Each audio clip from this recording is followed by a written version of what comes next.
Cardinal Mooney, 11-0 Steubenville. Welcome to Sports Time Ohio's coverage of the OHSAA football playoffs right here on Sports Time Ohio, the official television home for the OHSAA football playoffs and championships. Along with former Ohio State quarterback Justin Zwick, I'm David Bacon. Justin, you say Cardinal Mooney and Steubenville, two of the better programs in the state, regardless of division. Yeah, they are, and you kind of expect them to be playing at some point throughout the playoffs, and it's seen that way the past couple years. Big game tonight. I know Steubenville has had this circle since last year when they had a match here, but it should be a good one.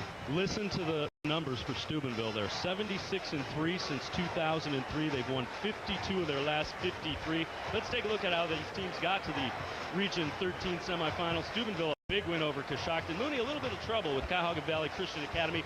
CVCA, a pretty good run-oriented team, and Mooney really had that in hand. Last year, we mentioned the only time that Steubenville has lost in their last 53 games. Last year in the regional final, Brandon Beecham dives in, and what happened? Cardinal Mooney built up a big lead. They led 28-0 at half, and Steubenville could never really catch up. It ended up being a 35-20 final in favor of Cardinal Mooney, and in fact, Steubenville has never beaten Cardinal Mooney. Steubenville Big Red rallied in the second half, but fell a little bit short.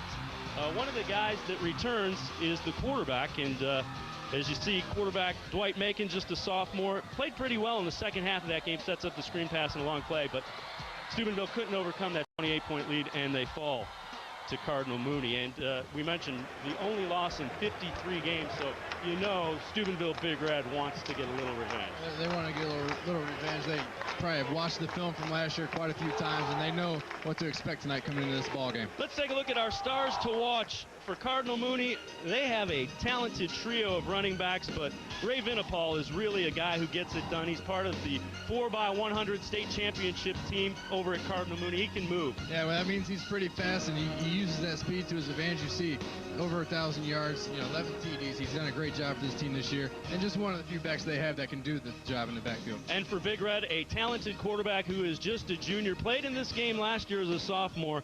An unbelievable 8-to-1 touchdown to interception ratio for just a junior in Dwight Macon. Yeah, playing as a sophomore, you go into your junior year expecting big things, and he's done that this year.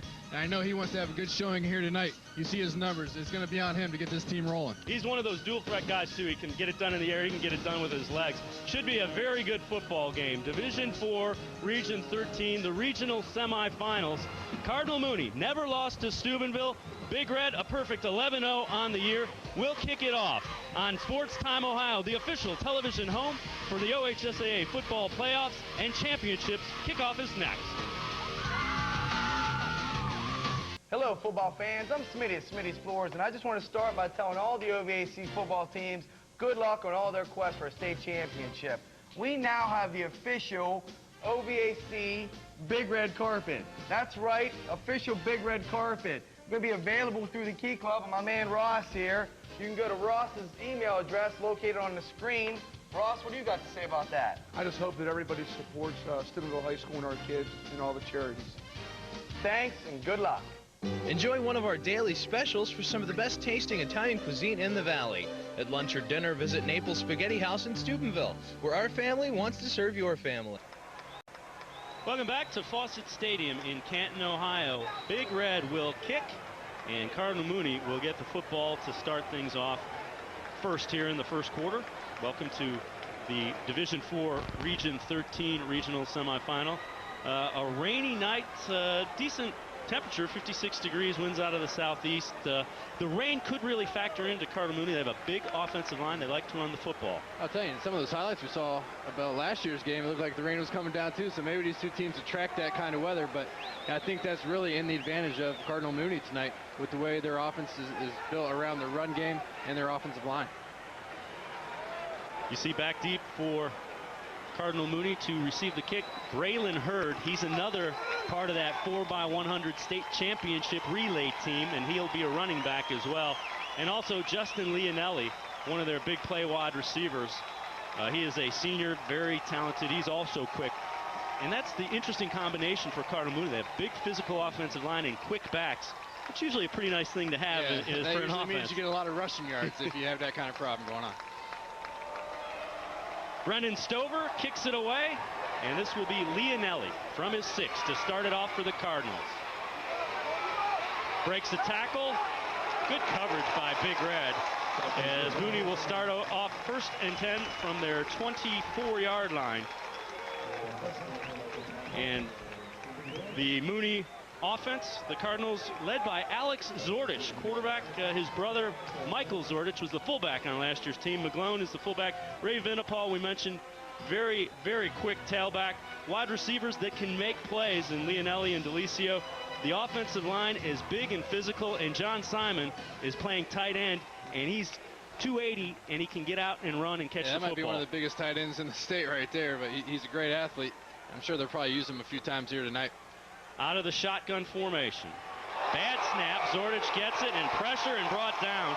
A nice job by Shaquille Petaway, as Petaway, the middle linebacker, back there to make sure Zordich couldn't recover. And right there we see a little bit of the weather already having an effect. The rain coming down, the ball's a little slippery.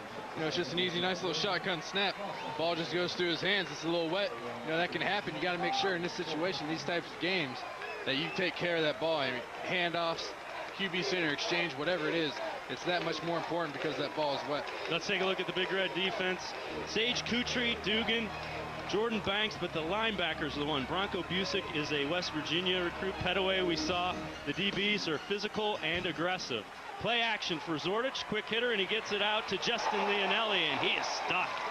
Did I mention the defensive backs were physical and aggressive? Actually, it's Jesse Burton, the outside linebacker, with a nice shot. They are physical and aggressive. You see Patrick Gilbert coming up off the edge on a corner blitz. Second play of the game, trying to create some mismatches. As far as you see right there, lineman Pullen has to come out and just hit him. Zordich does a good job of realizing that's happening, getting Justin Leonelli out on the outside, wide open, getting him the ball quick, letting him try and get some yards. A decent pickup of 5, so it's 3rd down and 5. Zordich, a little different quarterback for Mooney. They really had a tailback who was playing quarterback the last few years. He is more of a passer and a quarterback than the Cardinals have had. And wants to throw again, and he had his man incomplete. Pressure again as Big Red is getting back in the defensive backfield. Let's head down to the sidelines to the 3rd person on our broadcast team, Katie Witham. Katie? Well, guys, tonight truly is a rematch from last year's Division IV regional final game. We even have the same weather here tonight, 58 degrees, a little rain coming down right now here in Canton Fawcett Stadium. And, you know, I had a chance to step out on the turf. It is a little slick. They are calling for more rain. And, you know, Justin already mentioned it a little bit. If that rain does start coming down, we might see more turnovers than we're used to from these teams tonight, guys.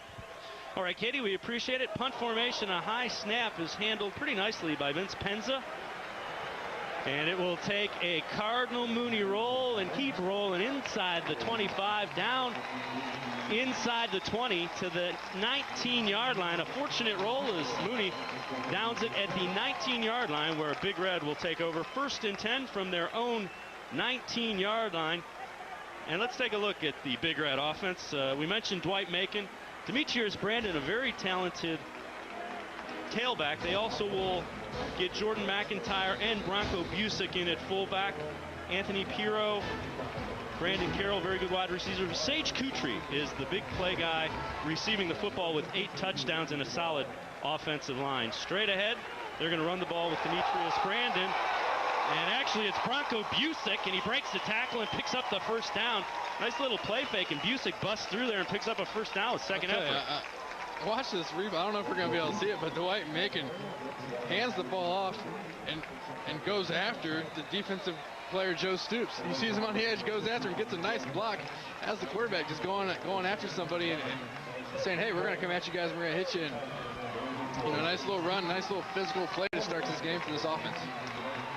Busick is the fullback, and he'll get it again. Trying to get to the corner, and you see some of the physical running by Bronco Busick. Another nice pickup on 1st down as they switch Busick from the fullback back to the tailback position. And when you got that big back in the backfield, and you know he loves to run hard and loves contact, you know, it's good to give him the ball and just let him go do his thing. And right here, it's working for him. You know, the first couple plays of their offensive series. He started as a middle linebacker on that state championship team as a sophomore, so he knows what these games are all about. And now Demetrius Brandon is in the backfield as the tailback. Shotgun for Dwight Macon, and he's going to keep it. And Macon in the secondary, he's got some room. Dwight Macon to the sideline. He's going to take it in for the touchdown just like that. Big Red takes the lead.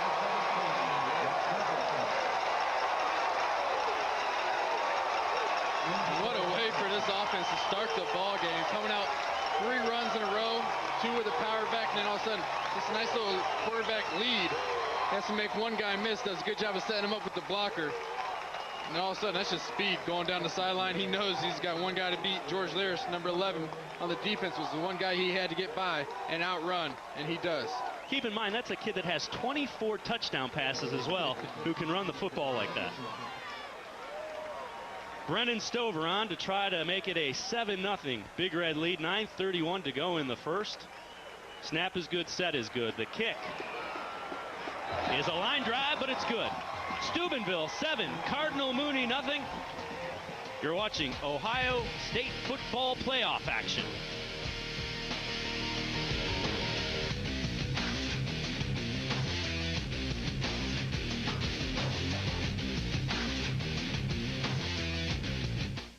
Roll Red Roll from your friends who make the dough at Steubenville Bakery, 525 South Street, Steubenville. Tune in Tuesday night for the WTOV9.com high school football chat at 8 p.m. This week, Don Salone and the Ohio Valley sports doctor John Simonson will break down playoff scenarios. Have a question? Email us at sports@WTOV.com. Welcome back. Dwight Macon. Didn't take him long. A long touchdown run to put Steubenville ahead, 7-0. And in talking to Coach Fecco, Justin, what he said is Steubenville does a really good job of just piling on once they get momentum, that transition, and really getting things going their way. And that's one of the things that he said we need to be aware of, is when this team senses they have a team down, they put the hammer down and really try to put them down. And that's a sign of a good football team. Stover kicking off, and this one will go out of bounds. So Mooney will have pretty decent field position as the ball goes out of bounds. Yeah, kind of a surprising start to this game, to me anyways. You know, when I think of Mooney, I think power football, running it. They come out and basically throw the ball on 3 downs. And Steubenville, you know, they have an offense that can do a lot of different things. Don't put one in the air, and they run it 3 straight times, and are able to take it in the end zone. But just, you know, I thought it was going to be opposite. I thought Steubenville was going to come throw the ball, and Mooney was going to run. But yeah, switching it up here early in the first quarter. And we kind of touched on it in our open. Last year, it was Mooney that took a big lead, and Steubenville trying to do the exact same thing this year to Mooney. Offense needs to respond. Zordich gives it to Vinapal. Nothing doing. Bronco Busick, and you see why he is a Division I recruit from that linebacker spot. Yeah, they go back to more of the power football and just a nice little lead right up the middle. And Bronco Busick's not having anything to do with that. Shedding, getting off blockers and just meeting Vinapal in the hole, taking him down. I mean, if they're able to stop this run and make them throw the ball, especially with the rain and, you know, the weather and the way it's going, that could be huge for this defense. Carrington Griffin is the deep back for Mooney. As Zordich is up under center.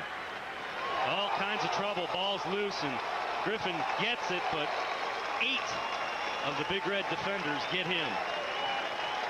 I really like what this Steubenville defense is doing right now. Bringing different blitzes. You're going to see, I mean, the reason there's so many guys in there so quick is they were bringing it a corner, and I think they brought a safety as well. Just trying to get in there and create some pressure and give that offense, the offensive line, some different looks.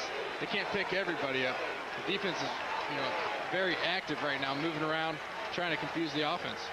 Devon Campbell, Ryan Dugan, and William Boo Jackson, the 3 Big Red that got there first.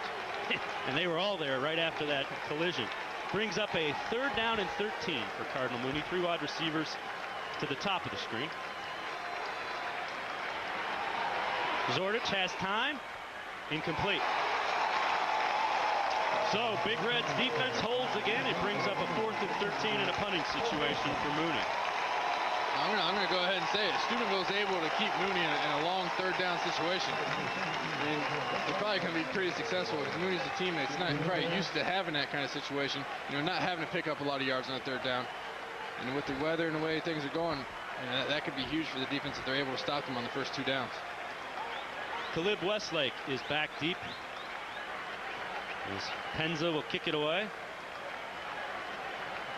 Again, it will take a nice roll for Mooney, and it goes out of bounds at the 28. 1st and 10 from the 28-yard line.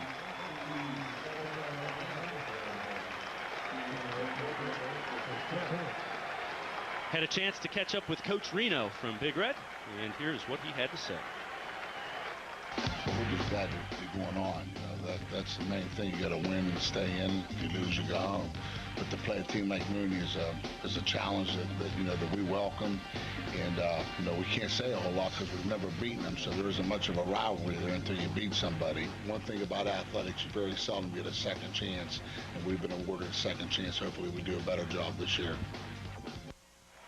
And Dwight Macon running and picking up close to a first down. The game is only about 4.5 minutes old, and Big Red's definitely doing a pretty good job. Yeah, I mean, it's kind of surprising me because we talk about their offensive line. It's much smaller than the Mooney's defensive line, but they're coming out right now doing some different things, moving guys around. Quarterback leads, quarterback runs all the way, and I mean, just mixing things up. I think they're going to have to continue to do that throughout the game, just to try and keep those big guys up front for Mooney, on their toes, kind of guessing where the ball is going to go. It is a first down, spotted at the 38-yard line of Big Red. Spread look for Steubenville. Trey Wiggins is the lone back. Quick hitter, and Big Red gets it to Michael Goodwin. And Goodwin out near another first down. And I love this play call. It's a nice, easy, safe screen, wide receiver screen. Get the ball to him early. Let some of those linemen get downfield and try and get a block. And just let the playmakers make plays. And right there you see he catches the ball, gets up, cuts against the defense, and picks up a first down for his offense. Moving the chains. Empty backfield. Macon trying to find a seam, and this time nothing doing. A nice job up front. John Simon getting up in there and creating a little pressure, making Dwight stop where he wants to go and find somewhere else, and the rest of the defensive line coming in and making a huge stop there. But you see him going with these quarterback runs. They're just continuing to use their quarterback, who's a threat, both passing and running. Mark Polini on the tackle. It'll be second down and 12, a loss of 2. Macon wants to run again. Gets through the seam, and he'll be brought down at the 46-yard line of Mooney, which brings up a much more manageable 3rd and 4 or 5. Yeah, and I like that. You got to watch. You're going to see this play, probably quite a few times tonight. That's just a quarterback sweep, basically, out of the shotgun. Sooner or later, they're going to run that play, run that look, and the receiver who's usually blocking is going to act like he misses block and be wide open down the field. The defense is so concerned with stopping that play. You see all of the Mooney defenders are within 6 yards of the ball. 6 yards of the line of scrimmage.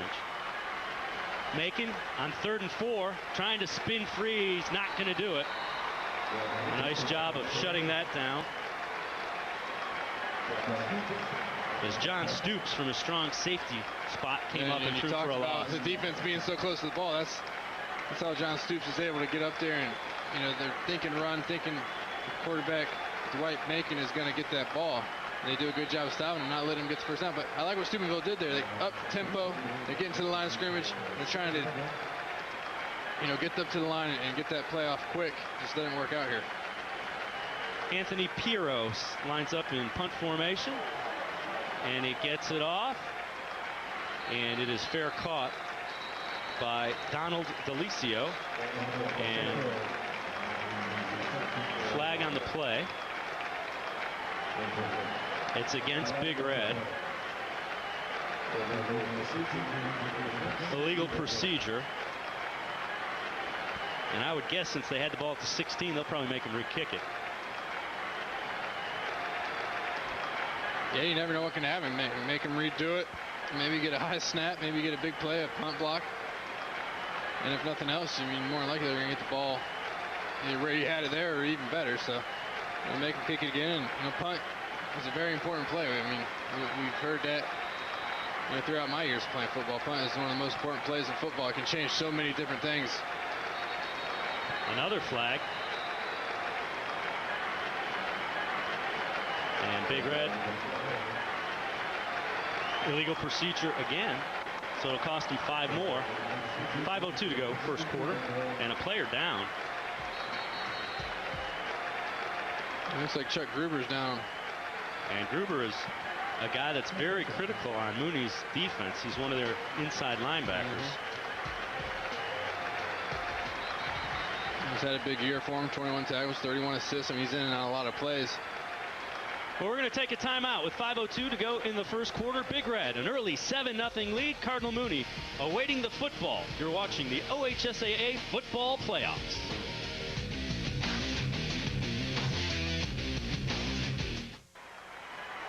Welcome back to Fawcett Stadium.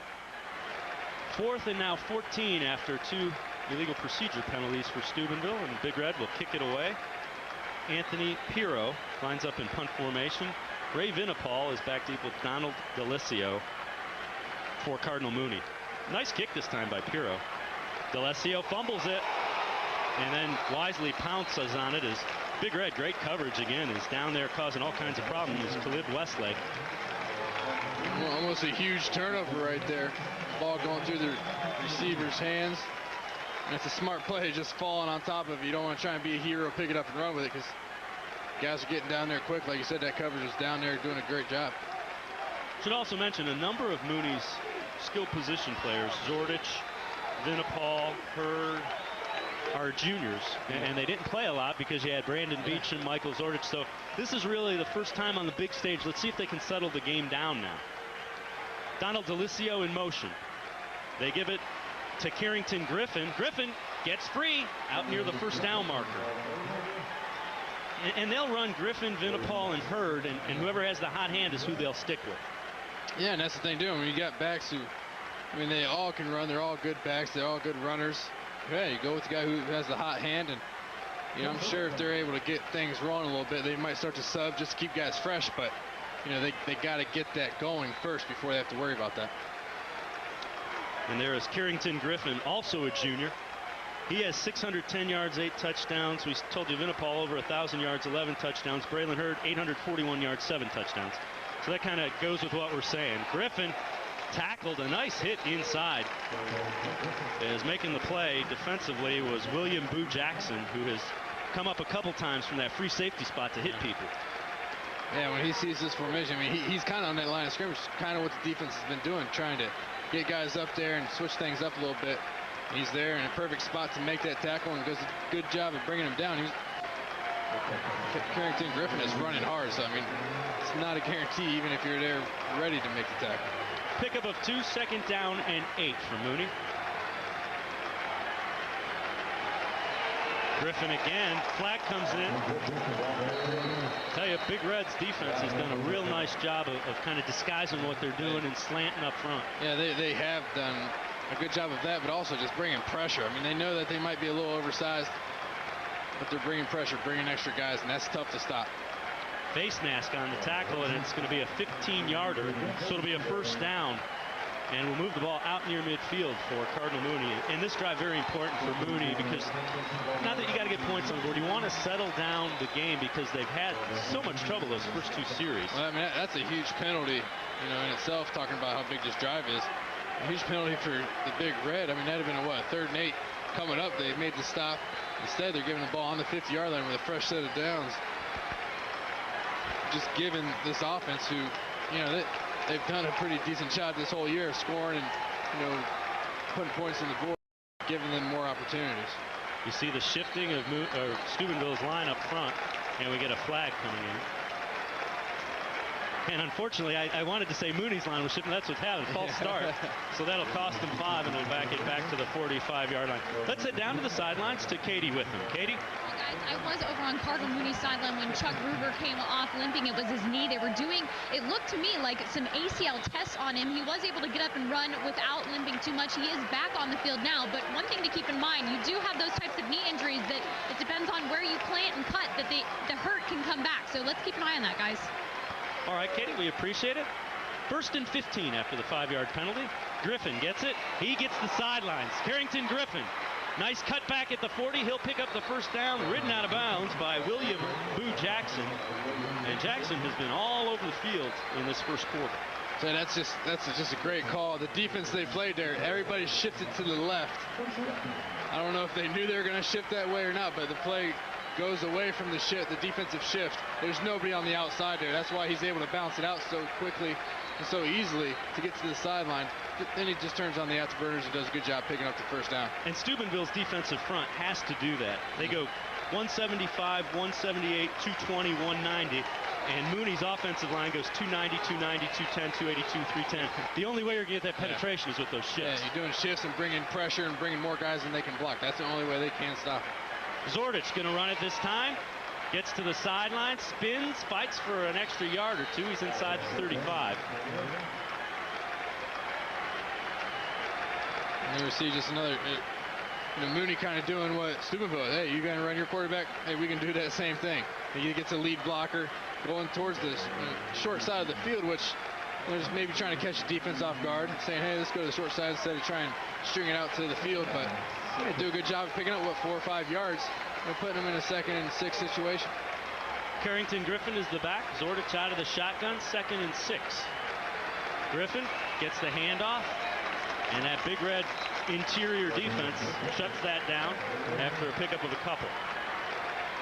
Yeah, the linebackers and defensive line are doing a good job of getting up in and not giving a whole lot of ground. When those offensive linemen are having a tough time getting up on the linebackers, that's going to make that run game that much harder to get going, just because linebackers are able to read and fill gaps. And we're seeing a little bit of that right here in this first quarter with Steubenville defense doing a great job. I'm really impressed with Bronco Busick there. He took on one of the tackles and still plugged up the hole and was in on the tackle. 3rd down and 4 for Cardinal Mooney. McClone is the fullback. Griffin is the tailback. Wow, that did not look right. Zordich turns it into a first down somehow. Half the line stayed, half the line moved, no flags. It's going to be a first down. I don't know if that was by design or not. I'm still trying to figure out what just happened. I expected to see about 4 or 5 flags out on the field.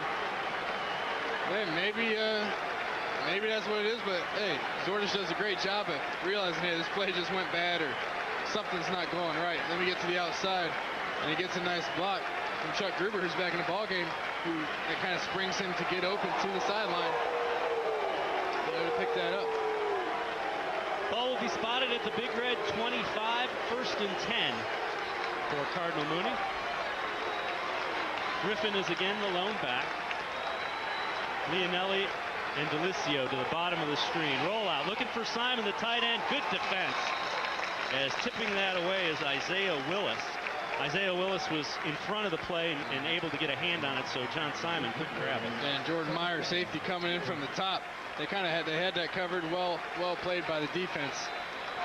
See John Meyer, I mean, gives a little bit of size away to John Simon, but he's going in there and trying to make the hit on him, trying to make sure he doesn't make that catch. So it'll bring up a 2nd down and 10 from the Big Red 25-yard line. Joe Stoops is split to the bottom of the screen. Griffin again the deep back as Big Red changes the defensive front. Griffin trying to get outside. Nice cut up field inside the 20. Nice run by Carrington Griffin. It didn't look like there was any room, and he was patient enough to find some. Yeah, just you took the word right out of my mouth. Great patience right there. He gets to the outside, realizes there's nothing there, but feels the defense coming out, coming from the inside. He kind of stops, lets them run by, cuts back up in and gets some more yards. That's a great run. Picks up 8, so they go to a 3rd down and 2 from the 17-yard line. Maybe 2-down territory here to pick it up. We'll see. Out of the shotgun. Griffin is again the back next to Alex Zordich. Zordich keeps it. Actually gave it to Griffin. And the defense wasn't buying it. It'll be 4th down and about 2 as he gets back to the original line of scrimmage. Jarrell Christian making the stop. And this is a huge stop for the defense, just because, I mean, even if this is 4-down territory, they didn't give a yard up, so it's still going to be a 4th and 2.5, 4th and 3. Yeah, that's a little harder to go for than a 4th and 1. Also, Shaquille Petaway, the middle linebacker, in on that tackle as well. 4th and 2, and Mooney indeed will go for it. They pitch it out to Carrington Griffin, trying to get the corner. Going to be close. Nice tackle by Patrick Gilbert. It will depend on the spot. I think he might have got it. And it is a 1st down, but a heck of a play by Patrick Gilbert. And that's a great offensive call, because a lot of times on that 4th and 2, 4th and 1 situation, you see him going up the middle and trying to pound it, do the safe thing. There, hey, pitch it to the outside. Let him use his speed to get out there and pick up a couple yards, and it ends up working out. Defense maybe caught a little bit off guard, by going to the outside like that. Well, and again, because you're so big, you naturally expect, Mooney's so big on that front, you expect him to run straight ahead. And you're right, it was a great call. 1st and 10 from the 15 of Steubenville. Griffin again has a seam, but it's closed down pretty nicely by Jesse Burden, rather. Yeah, Jesse Burden does a good job. And I didn't think anybody was there, and all of a sudden Jesse Burden comes out of nowhere to make the tackle from his weak side linebacker position. And that's the final play of the first quarter. Big Red with a 7-0 lead, but Cardinal Mooney driving. You're watching OHSAA State Football Playoffs.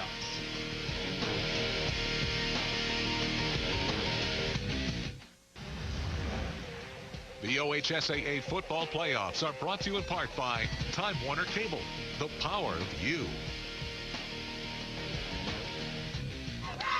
Welcome back to a wet and soggy Fawcett Stadium in Canton, but as you see, a great football game shaping up. Steubenville a 7-0 lead. Cardinal Mooney drives the ball down. They have a 2nd down and 8 from the 12-yard line of Steubenville, trying to get in and tie this game. And Cardinal Mooney has to feel pretty fortunate because early on, first 2 series, they weren't able to do anything. And that big play by Macon, it was like, ooh, are they gonna start the snowball rolling? And this young team was able to kind of respond and settle the game down for Coach Fecco and the Cardinals. And you talk about the young team. I mean, that's what I'm sure Coach Fecco wanted to see how they were going to react, and this drive I think is showing it. Griffin, nothing doing. Jarrell Christian again helped close that down. Jesse Burden in there as well. Christian is doing a nice job up front from that tackle position. Yeah, I mean, I'll tell you, this defense, I mean, they're playing very good right now, moving things around. I mean, doing some different looks and throwing some different things at Mooney, but I mean, still, they're making plays. You can give as many different looks as you want, but you still got to make the play, and this defense is doing that here this first half. 3rd down and 9. A loss of a yard, ball back to the 14-yard line. Zordich up under center this time. Gives it to Griffin. And running him down from behind. Burden again. Jesse Burden all over the field. Yeah, we keep calling his name, and that was another great play. He just doesn't give up. You're going to see him come in from the backside of the play and just doesn't stop. Continues the pursuit, and he gets there. Makes a nice tackle. It brings up a long 4th down. And it'll bring up the field goal unit, bring on the field goal unit. Burden, Petaway, and Busick, the linebacking core for Big Red, has done a very nice job in this first quarter plus. And on to attempt a field goal that will be a 30-yarder. Ed Reese, snap is good, set is good. Low line drive, and it's right through. So Big Red's lead is cut to 7-3 as Ed Reese makes a 30-yard field goal. Just what the doctor ordered for Cardinal Mooney. They get some points on the board, and it really settles things down. Yeah, well, they just needed to get something going on that offensive side of the ball. They came out and had a couple 3-and-outs. It feels good for them to be able to get a drive. They only get 3 points, but they'll take it. We had a chance to talk to P.J. Fecco about playing Steubenville again this year. Steubenville's really an outstanding program with a rich tradition and success over the years. I think we're their only loss in like 4 years, and so obviously have a lot of success and really a team that's playing with a tremendous amount of confidence and playing right now to a very high level. And they're obviously disappointed from the way their season ended last year, and they're trying to figure a way and working hard this week to make sure that doesn't happen. And there you see Coach Fecco doing a great job with the Cardinal Mooney program in his 9th season. A couple of state championships. It's his alma mater. He played for the legendary Coach Butchie, then also coached under him before taking over as the head guy. Program in good hands with P.J. Fecco. That it is. He has them up there. I mean, both these teams are talked about every year, in this division. I mean, in any division. They're among the best, regardless. They're just known, and we see this first half, a close ball game. They're 2 great programs going at it. A.J. Fox tees it up. And back deep for Big Red, Michael Goodwin and Trey Wiggins. This will be Wiggins from his 5. 20. And stood up at about the 23, 24-yard line. Good coverage by Cardinal Mooney's kick team. So Dwight Macon and Big Red's offense will take over 1st and 10 from their own 24. And we had mentioned that was really what Mooney needed, because Big Red's offense was moving some things, doing some things, and then they kind of bogged down, and Mooney took advantage. A long drive. They only got 3, but it was an important 3. Well, you know, and like you said, it's kind of a long drive. They take some of that time off the clock, you know, which is what they're used to doing. They make the Steubenville offense sit on the sideline a little bit longer, maybe get a little chilly, a little cold with this rain and the weather. So, you know, we'll see if they have any effects of being off the field for so long. 3 wide receivers to the top of the screen.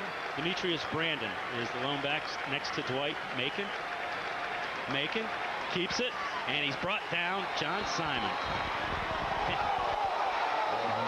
And the Big Red fans don't like that. I don't think that was intentional. No, he's just trying to get up. Yep. You know, a lot of times in those situations, the guy will lay on top of somebody, and then you get some jawing. But I think he was just trying to get up. And defense doing a good job.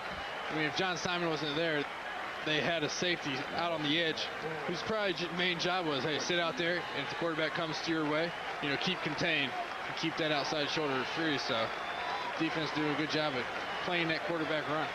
John Simon headed to Ohio State next year, and you see his athleticism hanging with Macon, who we saw. Macon has some moves. Loss of 5, so it's 2nd and 15. Flag. I believe it's going to be a delay of game.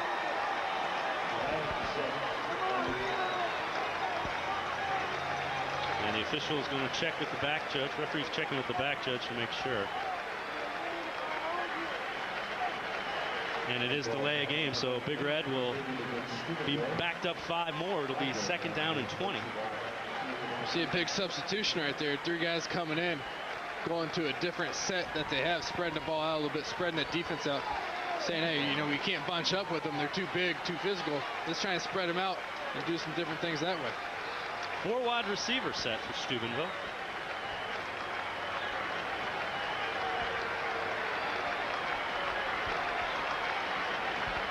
You see Macon looking over the defense. Pressured. Finds some time. Incomplete, but a heck of a job by Dwight Macon, because that could have been a huge loss, and you see his athletic ability to turn that into an incompletion. Yeah, he's getting harassed back there in the backfield. Does a good job of stiff arming, you know, a couple guys to come free and even have a chance to throw the ball. But Mooney's defense doing a good job getting pressure, getting guys in there. They're starting to mix things up a little bit as well. Maybe not even bringing pressure, but making it look like they're bringing pressure, making, you know, them backing off and coming back up. They're making Dwight Macon think, you know, maybe they're bringing blitz, trying to confuse him a little bit. Doing a good job. Great poise by the junior, too, to turn that into an incomplete. 3rd down and 20 now for Big Red. 2 backs this time. Bronco Busick has it. He has some room. He's to the 30. 1st down, Bronco Busick. He's at midfield. The big guy rumbling down the sidelines. Bronco Busick finally caught and brought down, but not until he gets to the 12-yard line of Cardinal Mooney. As Bronco Busick, a huge run for Big Red. Well, you never know. You spread them out a little bit. Go with the nice little handoff. You have the option coming off the handoff if they want to.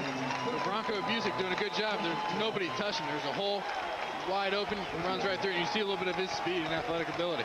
And the right tackle, Mason Campbell, a sophomore, is the one that had the big block to open up that huge hole. Big run by Bronco Busick down to the 12-yard line of Mooney. 1st and 10 for Big Red. Power I. It's going to be Brandon. Demetrius Brandon inside the 5. So Big Red answers with a crucial 3rd down conversion. And now they're knocking on the door again. Yeah, knocking on the door, and they bring in, you know, all the backs and the linemen, tight ends in there. A little power football of their own. Doing a good job there, just right up the middle. These tailbacks finding places to run and getting up to the 2nd level, and that's huge.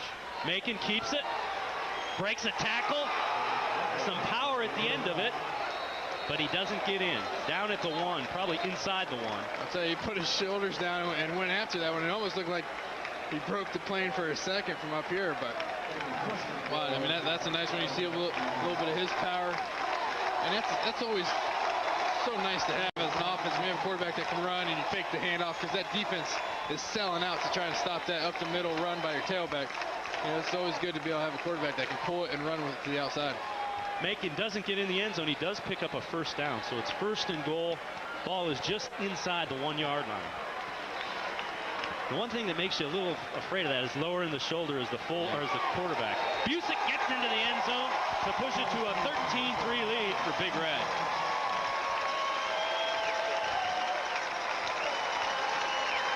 And you see a couple big plays, boom, they're right back in the end zone. And you get back kind of that first series mentality where they get a big play and boom, all of a sudden they're in the end zone. But nice drive. Hey, listen, they go down and score. It doesn't matter. We got to go out and score more points. 7 points wasn't going to do it for our team anyways. They go right down the field and get another one. And turn it into a little ball game here. Bronco Busick comes up with a big run, and then he finishes it off. Stover's point after. Splits the upright. 14-3 Steubenville answers and has the lead on Cardinal Mooney. It's the Division IV Region 13 Regional Semifinals.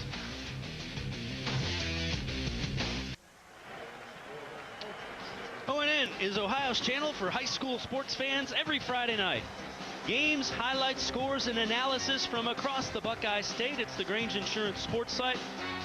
J.J. Huddle, Dan Franzak, and Jerry Radzinski will have all the action from the playoffs this weekend. Fridays and Saturdays at midnight, only on ONN. And Big Red with a 14-3 lead. Quite a different story from last year's matchup when Cardinal Mooney got out to the big lead. And now Brennan Stover will kick it away. Leonelli is back deep, along with Braylon Hurd for Cardinal Mooney. I'm sure they heard a lot about how Mooney jumped out to that big lead last year. Said, hey, that's got to be us this year. We got to get out and establish ourselves right from the get-go, and they have so far here. Justin Leonelli from his 10. Trying to get outside. He gets to the corner and then is brought down at the 24-yard line. Michael Goodwin, good kick coverage. Let's head down to the sidelines to Katie Witham. Katie? Well, guys, Steubenville's Branko Busick making that long run down, setting up that touchdown for Big Red. And, you know, that is his only second time having a run longer than 15 yards. If you look closely towards the end of the play, you can see when the guys come up to try to congratulate him, he's so winded, he's like, get away from me right now. But with everything that, you know, 285 yards rushing, 77 tackles, 10 touchdowns this year, that's only his second run longer than 15 yards, guys. We appreciate it, Katie. They usually give it to him by the goal line. Yeah, exactly. Like he was there to finish things the big off. guy finished things off like we just saw, but hey, showing a little bit of his speed. He's got some versatility. Carrington, not much running room. Flag came in from the side.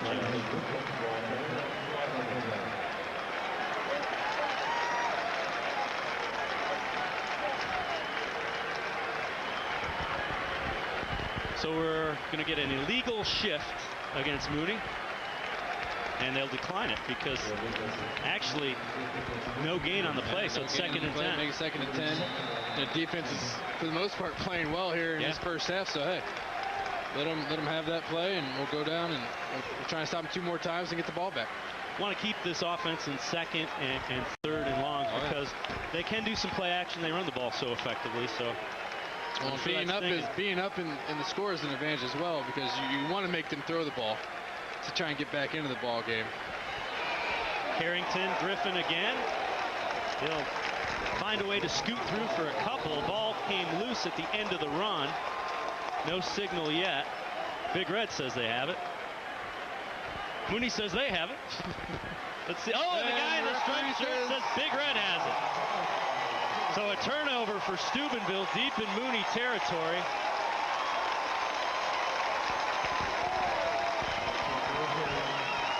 Ball at the 24-yard line at Cardinal Mooney. We're going to be able to see it. It looks late. And that last hit, got it. Put the shoulder pad or helmet right on the ball, and it pops loose.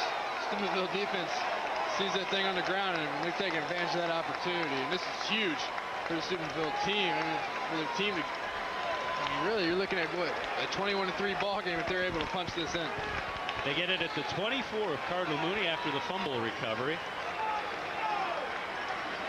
Demetrius Brandon is the back, making in the shotgun. Macon, play action. Looking for the tight end over the middle. He's got it. It's Sage Kutry, and it's near the first down mark. And Sage Kutry is one of their bigger receivers to go to. 8 TDs, 21 catches on the year. I mean, look, if they're going to throw the ball down here in the red zone or try and get it in the end zone, you know, they're going to be looking for him. And right there you see over the middle, just sitting down a nice little read route over the center. Macon does a good job of finding him, you know, taking his time, looking other guys off, coming back for the big game for the first down. Ball spotted at the 13 of Mooney, a pickup of 11, so it's 1st and 10. Busick back in as the tailback. They give it to Jarrell Christian, a D lineman who lined up at fullback. He powers it inside the 9. Man, you see a little jump he had right out the get-go, showing he's an athlete as well. Has to jump over his own player. Doesn't want to get tripped up.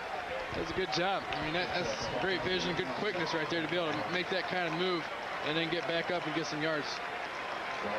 Pickup of 5, 2nd down and 5. Same big backfield with Busick as the tailback and Christian lining up in the fullback position. Macon going to keep it. Turns upfield inside the 5, brought down at the 2. Mark Brandenstein makes the tackle for Mooney.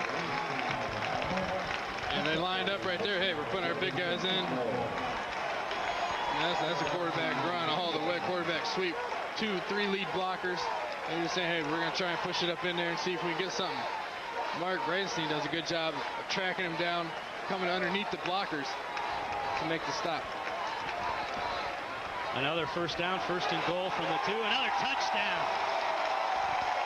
Bronco Busick again. 20-3, Big Red. So that's what you have to do, though, when you get a gift like that by getting the ball on the 20, 25-yard line. You got to be able to put it in the end zone. That's what great teams do. They take advantage of those opportunities. And here we see, I mean, 4 or 5 plays later, they're in the end zone. As we mentioned, Busick, a Division I recruit for West Virginia as a linebacker. He's doing a pretty good job at the fullback if he's position. not careful, they may be moving him to the offensive side of the ball, saying, hey, you're gonna tote the rock for us. Brennan Stover to try the point after. And he puts it through. 21-3, all Steubenville so far. 6:15 to go in the first half. It's the Division IV Region 13 Regional semifinal.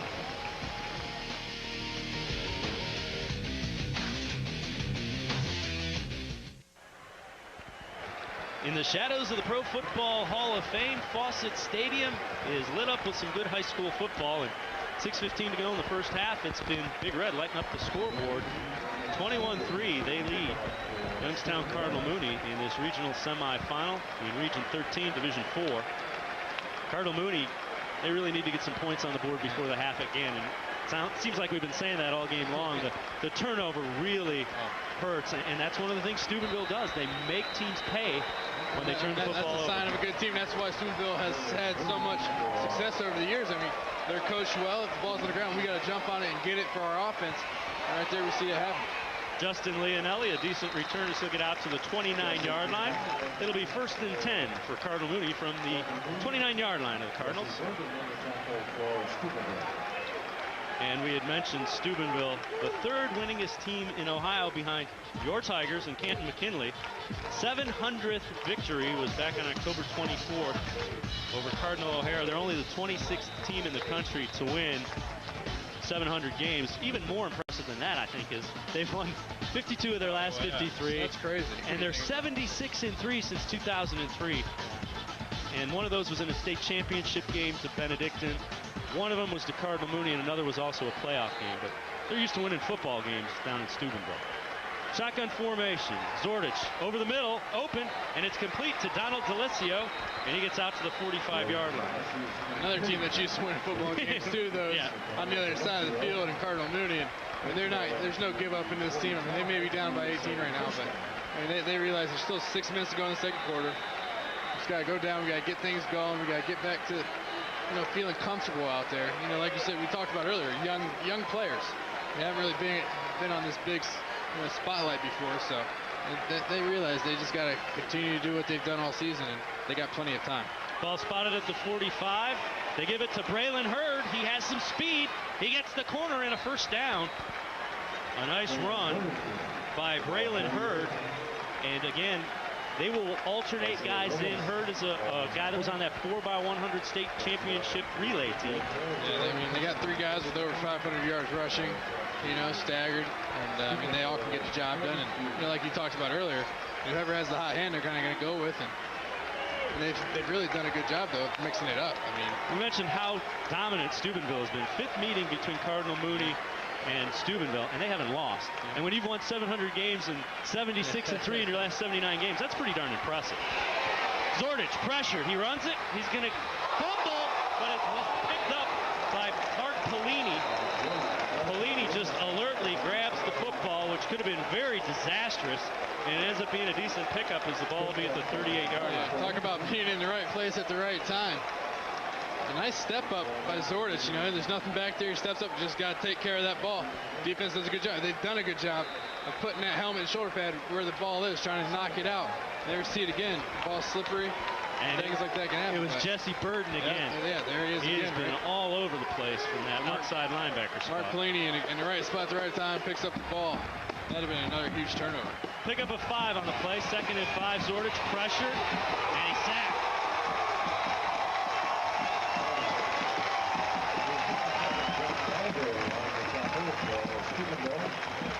Justin Baldwin in on the play. You see just continuous pressure here. Actually, it was John Elder is going to just continue to come from the wide side and tracking him down. We've seen that a few times with the pursuit, just not giving up, just running hard, waiting for that chance for him to make that tackle. And right there's it. Zordich has to pull up, you know, try and make somebody miss, and boom, he's there to make the huge sack. Jarrell Christian also in with the pressure. A loss of 6, so it's now 3rd and 11. Movement up front.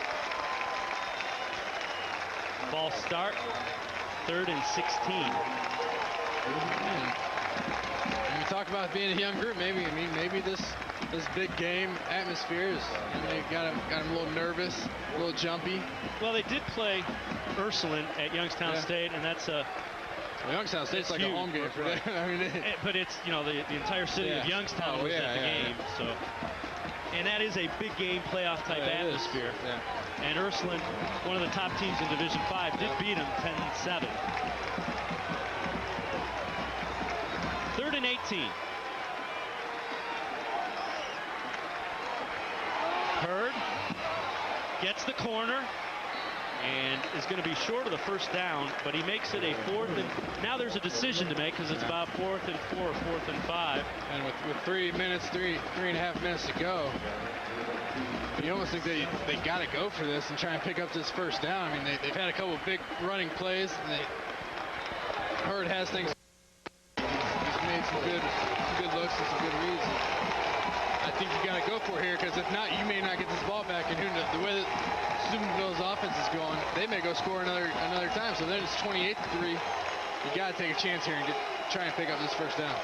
And they will go for it. 4th and 4 from the 37 of Steubenville. Zordich gives it to Hurd.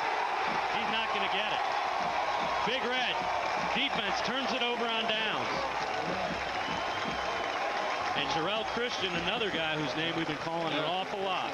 Yeah, the defense, they were banking on Mooney running the ball there. Shifted, brought extra guys up to the line, brought the blitz, did everything they could trying to fill those gaps and stop them from picking that first down up. And once again, they do a great job of confusing the offensive line and just not letting anything get open, making a huge stop and getting their offensive ball back with some time to take it down and score. With former Ohio State quarterback Justin Zwick and Katie Witham on the sidelines, I'm David Bacon. 3:42 to go in the first half. Steubenville gets it 1st and 10 from their 36 after the defensive stop. Demetrius Brandon will bring it out near the 40-yard line. But a great first half if you're a Big Red fan. Yeah, I'll tell you, they came out right away. And, I talked about in the first quarter how, I thought they'd come try and throw the ball and do some more things through the air. I mean, their ground game has really been stellar tonight. Switching things up, quarterback runs, doing some pitches and just spreading them out and doing some zone reads. And you had Macon with a big run. You had Bronco Busick with a big run, and then you took advantage of a turnover. Exactly. That's winning football right there. That is.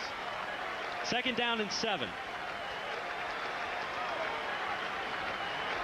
Demetrius Brandon keeps the legs churning, fights, and earns a couple extra yards. Looked like he was a little bit away from breaking that. Yeah, I know. I thought he was going to pull away at that last second. Just not stopping his legs, just continuing to power through there.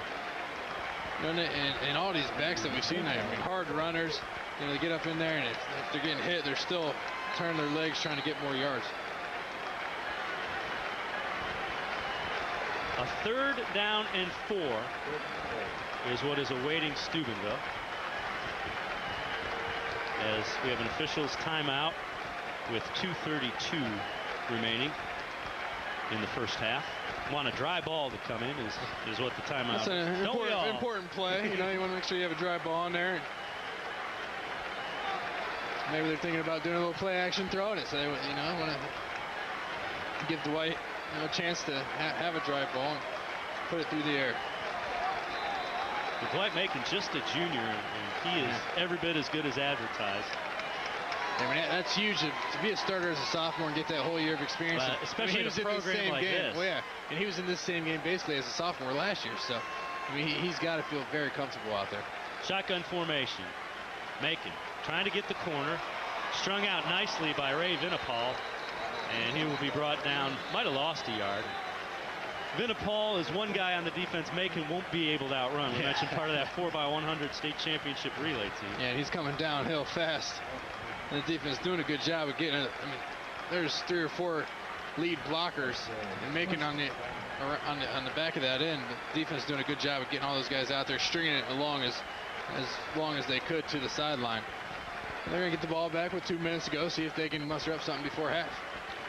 A rainy, wet, and somewhat chilly night as we're in the 50s, but field conditions really haven't played a factor. It's been very good execution by Big Red that's gotten this 21-3 lead. Yeah, and that's a good thing about the field turf that they're on. Ohio State setting their sights towards an important bowl game. ONN has you covered every week. Don't miss Buckeye Blitz, Tuesdays at 8 and 11, only on ONN, Ohio's channel for Buckeye fans. And there we see the rain picking up a little bit. Yeah, it's been constant, it seems like, just coming in a little harder at times. Important here to get a good snap to the punter. You don't want anything silly to happen. You just want to be able to let him get it off. And you bring up a good point. You never assume the exchanges on a wet night with a wet ball, wet turf. You saw that rain coming down. Strange things can happen. Anthony Pirro in punt formation handles the low snap, but kind of off the side of his foot and into the stands. Nice catch by a fan. And they're going to mark it all the way up at the 47-yard line of Mooney. Great field position for the Cardinals. And we touched on it, Justin. 2:03 to go. You need to get some points. If you can get a touchdown, great. You need to get some more points on the board. Well, I'll tell you, they couldn't ask for anything better than to make a stop and a short punt. They're in a position, the great field position right here. 2 minutes ago. That's a lot of time when you're basically on the 50-yard line. So if they're able to, they got to come out and get something here. Even a field goal, just something to feel good about what their offense is doing going into half. They'll go with 3 wide receivers at the top of the screen.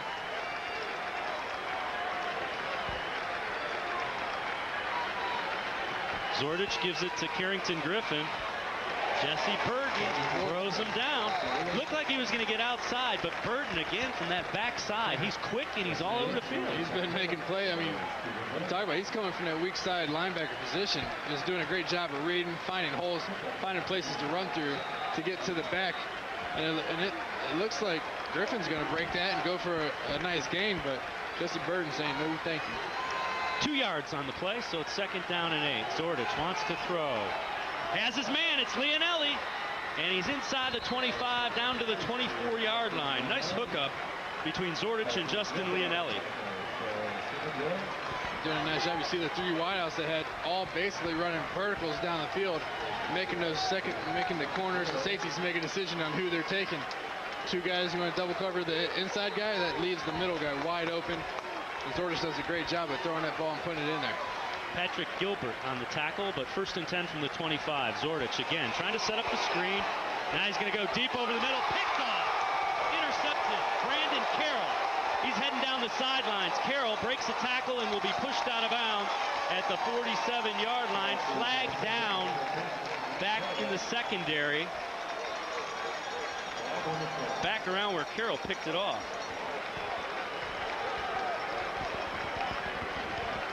That's a tough play right there. It looked like he wanted to do the screen because they let him come in and then he threw it. Well, I mean, the defense is bringing pressure now. Illegal contact. The question was it before or after? Wow. I mean, the defense did a good job of getting pressure and, you know, making him, basically forcing him to throw a bad ball. But as a quarterback, you got to know, listen, this is a bad play. Let's throw this ball out of bounds. Or throw it towards the sideline at least. Can't throw it down the middle of the field. That's where everybody's at. It was on the return. So Steubenville will get the ball, but it'll be back at their 5-yard line. 1:10 remaining. Steubenville defense comes up with another big turnover. Second of the first half. Yeah, come up with a big turnover. And that penalty is huge because the ball would have been on the 45-yard line. Now they're back on their 5. But you know, disaster averted for Big Red is Macon. And he'll be brought down right near the line of scrimmage as we approach 1 minute remaining in the first half. And not really, you don't want to say disaster, but a nice job of playing that momentum swing.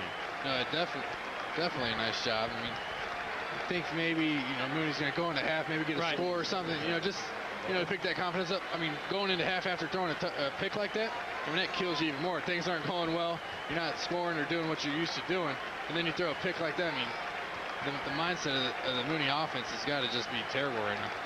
And Steubenville's Big Red defense has to feel thrilled. They've been inside the 20 a couple times. They pushed him back and allowed only 3 points. Plus, they have 2 turnovers. 2nd down and 11. Macon going to keep it again. And he'll turn it upfield to about the 9. Timeout called by Cardinal Mooney. 18 seconds remaining. It'll be 3rd down and long. And we mentioned, you take a look at what they have done in the state championships. And, you know, they were runners-up in 2004 and 2006 to Coldwater. What a lot of folks that aren't Mooney fans don't realize is they played both of those state championship games with their backup quarterback. And were still competitive. And those are bracketed around a couple of state championships. So this is a very good program. They're going to be down 18 likely going into half, but you don't count out people that are used to winning games like this. You definitely don't. And, you know, this football team doesn't have any quit, and, you know, Coach Fecco's going to get them. I'm sure he's going to, you know, give them a nice little speech at halftime. He's got something nice cooked up for them, I'm sure. And they're going to come back out, and I got to imagine they're going to come back out in the second half and just, you know, look like a different ball club. Big Red will get the ball to start the second half. So they're going to have a chance. They're going to have a chance to come out and say, hey, put the hammer down. First half wasn't a fluke. You know, we're here to stay. And I mean, that could be huge if they're able to come out and put a score on the board right out of the half. So it'll be 3rd down and a long 6. 18 seconds remaining. Cardinal Mooney does have 1 timeout remaining.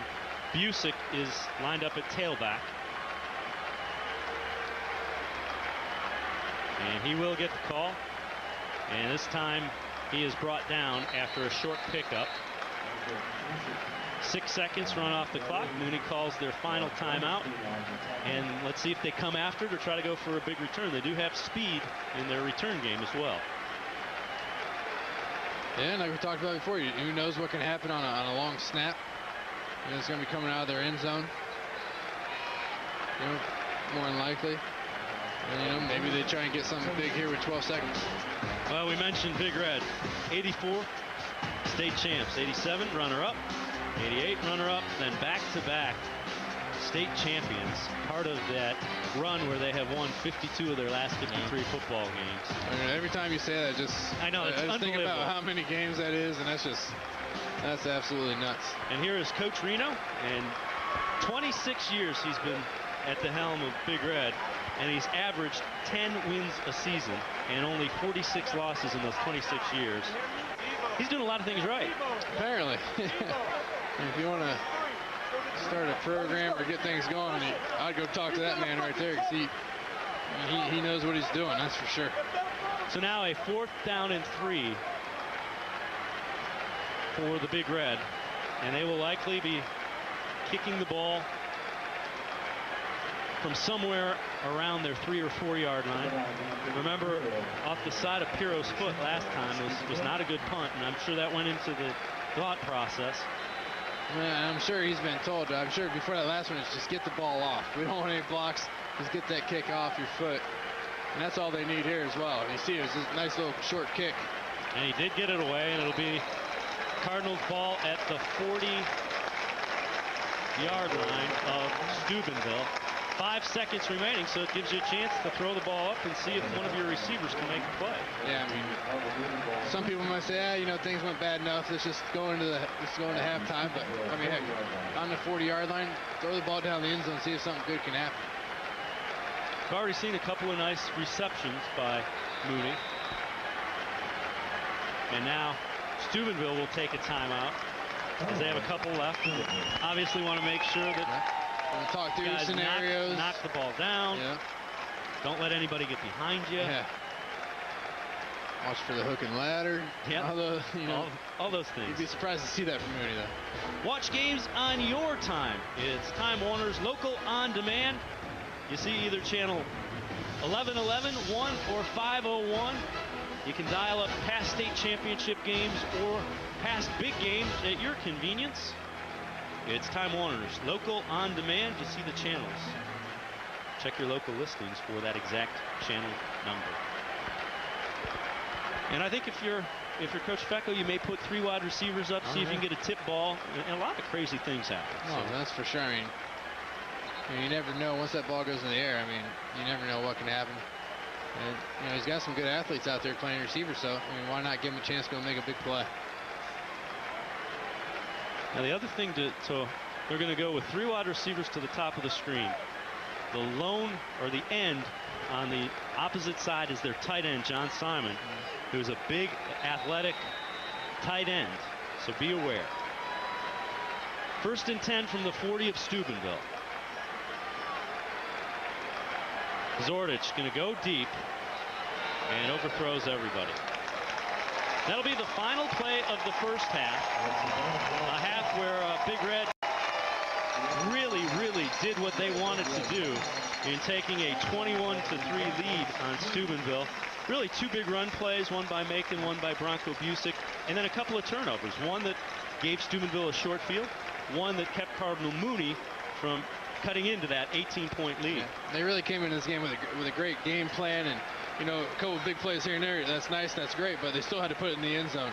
So they came in with a great game plan on offense, and their defense has been stellar, moving things around, keeping Mooney off guard, not really knowing what is going on out there. That undersized defensive line is shifting, and Jesse Burden and Jarrell Christian are just all over the field. Burden, you know, we hear Bronco Busick. Burden has really come up big in this first half of football. You see constant rain at Fawcett Stadium, but really hadn't been a factor. Halftime and our score: Big Red 21, Youngstown Cardinal Mooney 3. It's the Division 4 Region 13 regional semifinal.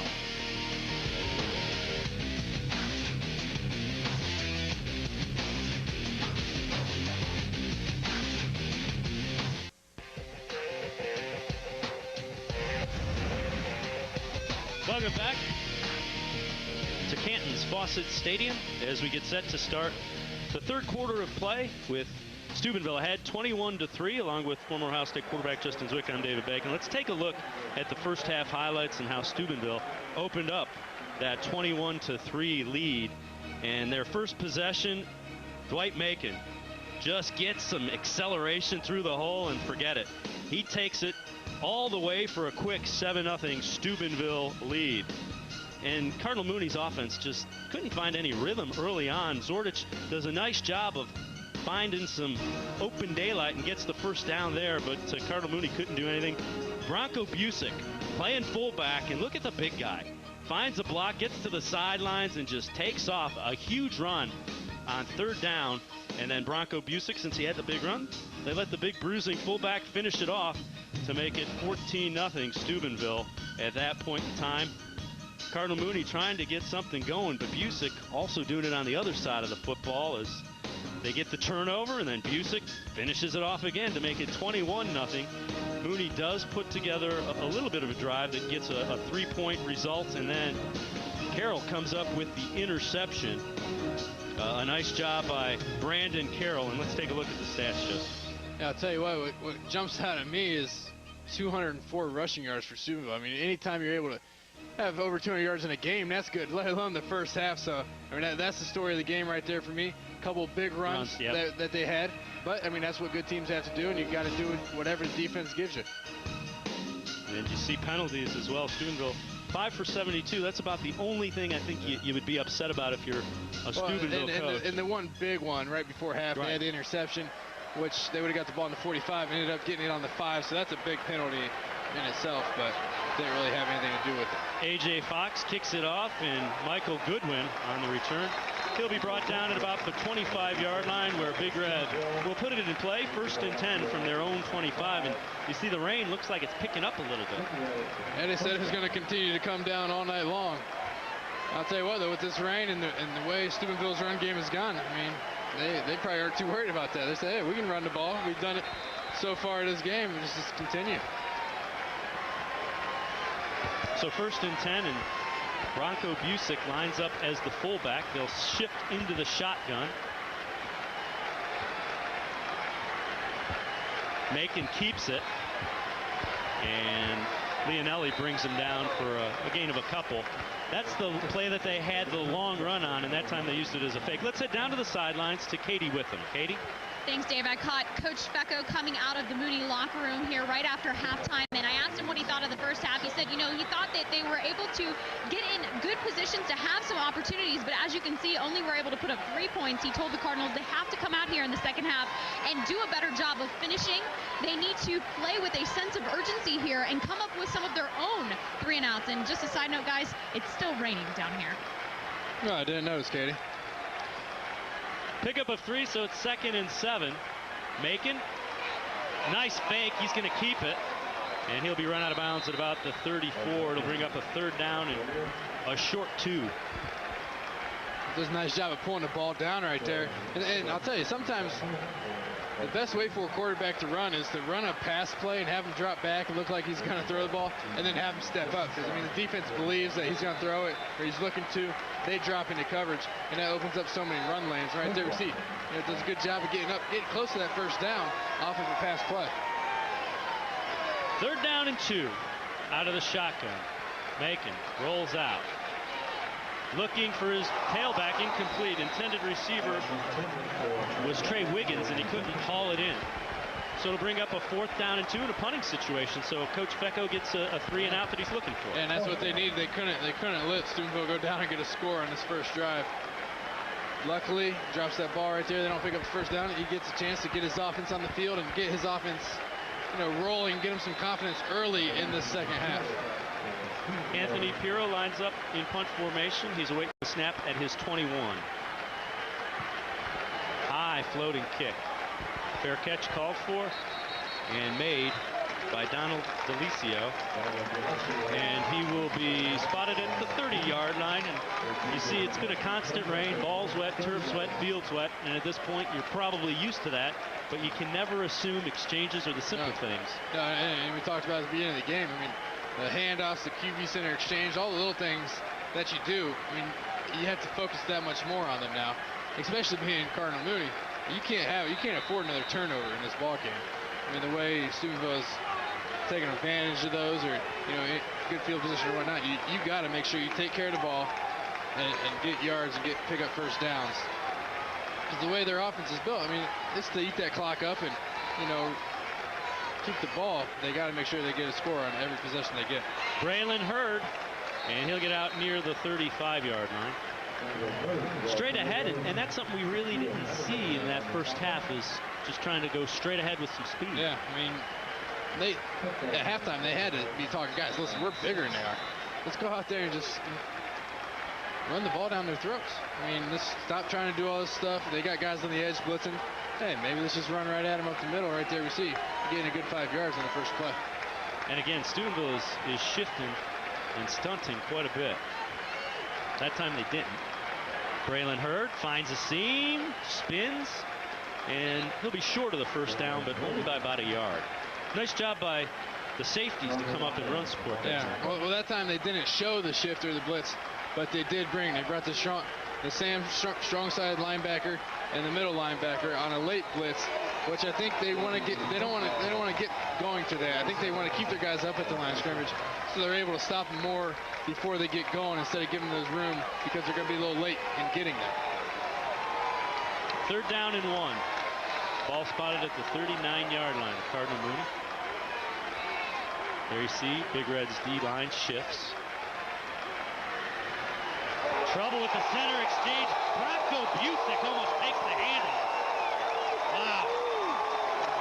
And what happened is the timing of that was thrown off, and Zorda chatted on his hip. I'll tell you what, I was watching Bronco Busick the whole play to see which linebacker came. He went, nobody touched him.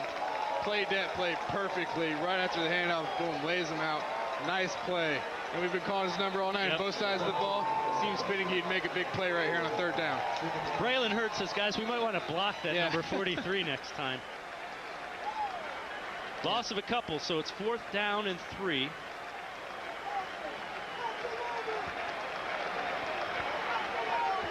And he's telling his offensive line, I'm the one that's supposed to run through the holes without getting touched, not the linebackers.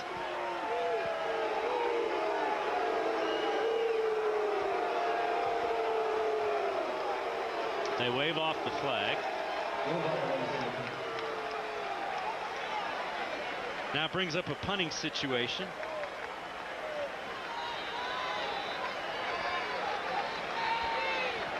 And again, the ball's going to be slippery. And a different punter in is received, and a good coverage on the kick. Making the tackle for Mooney is Carrington Griffin. So Steubenville a 21-3 lead, 8:50 to go in the 3rd quarter. You're watching OHSAA State Championship football.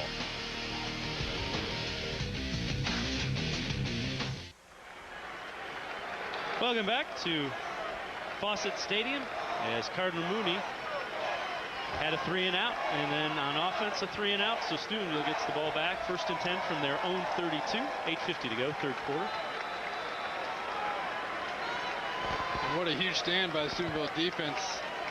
Bronco Busick coming in, making a huge play on a 3rd and 1. You know, when Steubenville needed to make a drive in that instance, and the defense really coming up, stepping it up for their offense. They give it to Demetrius Brandon, and a nice job of coming up in run support by Stoops to shut that down. John Stoops from a strong safety spot. And I know it's early in the 2nd half, but right now I'm thinking, if I'm Steubenville and we got the ball back, 8:30 to go, let's go ahead and run this ball, take as much time off the clock as we can. We're up, 18 points. Our defense is playing good. Let's just try and run this clock as much as possible. Keep the ball on the ground. You don't have to worry about as many turnovers or things like that through the air. So I really think that they go into that mode where we're just going to try and run this clock and get out of the situation. Demetrius Brandon again gets to about the 35, but it'll bring up 3rd down and 7. Yeah, and if you're Mooney, you're trying to find a way to come up with a turnover or something. Oh, they're down there ripping at the ball, trying to get a fumble or get a turnover or something to create some excitement for their team. And that's what you have to be careful of if you're Steubenville. If you're holding on to that ball, you're running that ball. You got to hold on to it with 2 hands, because they're going to be trying to get that thing out of there. Spread look this time, 4 wide set. Goodwin in motion. Macon going deep, wide open. Anthony Pirro has it and it's a first down at the 32-yard line of Cardinal Mooney. Good throw by Macon as he goes all the way across the field. Good throw. Bad defense. I don't know if there was nobody around Anthony Pirro right there. I wish we had a bird's eye view of this to see what the defense was doing, but nice little play action. They did the bubble screen. I think that's what happened.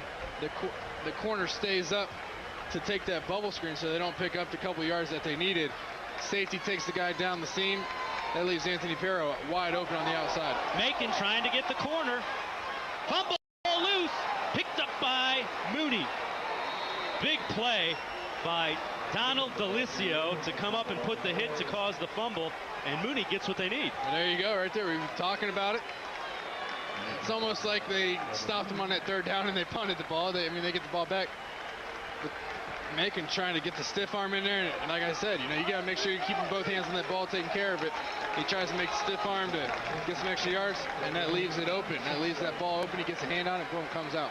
Joe Stoops comes up with the fumble recovery, and that is the nephew of Bob Stoops. And Bob, the head coach at the University of Oklahoma, Bob's older brother is the defensive coordinator here, and there are twin Stoops boys who play for Cardinal Mooney. There's also a Pelini who's the nephew of Bo Pelini. So great football tradition here at Cardinal Mooney. Zordich. Good defensive play. Pettaway comes in and almost comes up with the interception. Shaquille Pettaway. Looked like Mooney had their own little version of someone wide open down the sideline, but Pettaway comes and does a great job of getting over there, watching the quarterback's eyes. And he's a little upset with himself right now. He thinks he should have had one. I'll tell you what, these linebackers, Jesse Burton, Shaquille Pettaway, and Bronco Busick are outstanding. They've been all over the field. Yeah, they've been making plays, doing a great job of mixing it up, showing blitz, backing off, getting in there, making plays for their defense. Second down and 10 now for the Cardinals. They swing it out. Leonetti, nice move. Still on his feet, and he's going to be short of the first down, but a good run, as it looked like Leonetti was going to be thrown back 4 or 5 yards further back. Yeah, the defense did a good job of getting up there and recognizing the little receiver screen. Leonetti just does a good job of making guys miss, keeping things going. He's never giving up. I mean, if he'd have kept the seat right there, he may have got another 5 yards. It puts him in a 3rd and 5 situation. I mean, they could pick this up. Pick up a 5, so it is 3rd and 5 from the 32. There you see the front 4 shifting. Option, they pitch it to Hurd. Braylon Hurd has the corner. Braylon Hurd has some speed, and look at him go. He's tripped. A great touchdown-saving tackle. Is getting a hand on him is Jordan Meyer, and that saved the touchdown for Big Red. Man, I was about to say, there's that speed that we talked about. These guys are all in a 4x1 squad on the track team, and man, he got out there, nice play. Defense brought the blitz, went after the quarterback, and when you go after the quarterback, you got to make sure there's someone for the pitch guy. And in this instance, there is not. Braylon Hurd comes a shoestring from taking that to the house.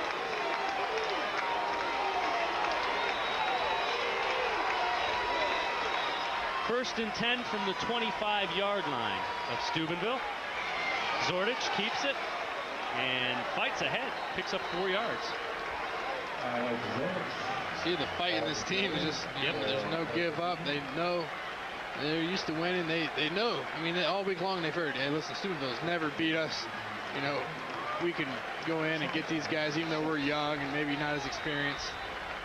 And they're just gonna continue to fight, and they're running hard and getting that run game going, which is what I thought they needed to do in that first half. Second down and 6. We're inside 5:30 to go, 3rd quarter. Mooney needs to put points on the board in a hurry. Griffin inside the 20. Isaiah Willis doing a good job coming up from his cornerback position to make that tackle. Getting off the block, those receivers are out there. They have to do a good job of shutting down the outside. But Isaiah Willis not having it, getting in there and making a nice hit. To put him in a 3rd and 5, 3rd and 6, hoping that the defense can get a stop. And you got to believe this is likely 4-down territory. Yeah, you're right about that, yeah. Ball at the 20, down 18, and now inside 4:45 to go, 3rd quarter. Twin wide receivers to the bottom of the screen. It's Leonelli and John Stoops. Shotgun formation. Zordich fights forward, and it's going to be 4th and about a yard from the 16. Nice job by Jordan Meyer, but then Zordich strong enough to get 3 or 4 yards with a defender draped all over him. Yeah, I mean, it looked like it was going to be stopped in the backfield. They went after the quarterback the last time, and Zordich was able to pitch it. That time he kept it, but he just kept his legs going and kept falling forward. Puts the offense in a makeable first down situation here. 4th and 1. Steubenville has come up big a couple of times on 4th down. Zordich up under center. Keeps it. First down, still on his feet. Inside the 5, dives, and he's going to be down at the 1. Nice run by Alex Zordich. It'll be 1st and goal. I don't know how many times you see the quarterback sneak go for 15, but well, he's 6'3", 195. Yeah, he's a big quarterback, and did a good job of keeping his feet. And that offensive line, look at the movement they're getting right there in the middle. That's what allows him to keep going. Keeps his feet moving, and all of a sudden, boom, there's nobody there. He just keeps running. That was a nice play. So 1st and goal from the 1 for Mooney. Down 18. Zordich again. No signal yet. Helmets rolling off. Saw a helmet roll through the screen. And he might have got a half yard. Yeah, I was thinking right before they ran the play, I was like, hey, go back to that quarterback sneak. The offensive line did such a great job moving people, but defense wasn't having it that time. Shutting down that middle. Well, that's a nice job of getting penetration by Devon Campbell. And Jarrell Christian, he's another guy who's been all over the field. He has. So it'll be 2nd and goal from the 1. Clock now started as we are approaching 3:05 remaining 3rd quarter. Would be a huge lift if Mooney could get into the end zone and cut into this 18-point lead. Zordich again. This time he gets in for the touchdown to make it 21-9.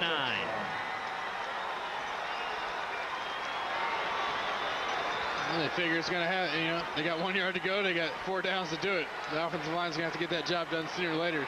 Go right back to the QB sneak. This time he's able to fall over the goal line for the score. And that's got to, just get some excitement going on that sideline, get that offense feeling better. I mean, they had a nice little drive there. They get the turnover, take it down the field and score, in 4 or 5 minutes. And that's a nice little drive. Ed Reese trying to tack the point after on. And he does. 21-10. Big Red leads Cardinal Mooney. It's the Division IV Region 13 regional semifinal.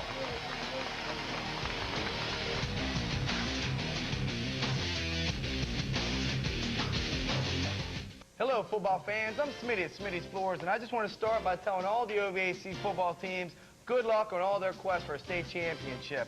We now have the official OVAC Big Red Carpet. That's right, official Big Red Carpet. It's going to be available through the Key Club and my man Ross here.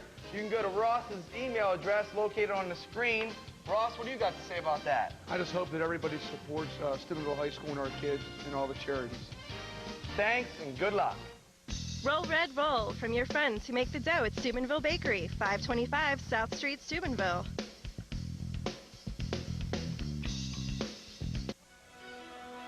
Welcome back. Want to remind you, tomorrow night, Division I, Region 1, regional semifinal, and this one should be a dandy. St. Ignatius against Glenville. Note the special starting time, 7:30, live here on STO. The teams played in Week 1. It was a playoff game in Week 1. They were knocking the heck out of each other. And remember, you can see volleyball action on Sports Time Ohio starting at 11 a.m. tomorrow. State championship volleyball action. And then finish it off with Glenville and St. Ignatius at 7:30.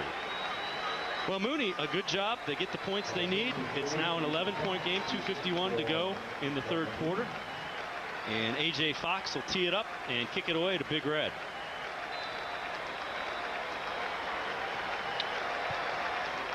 And it's going to be Trey Wiggins from his 11.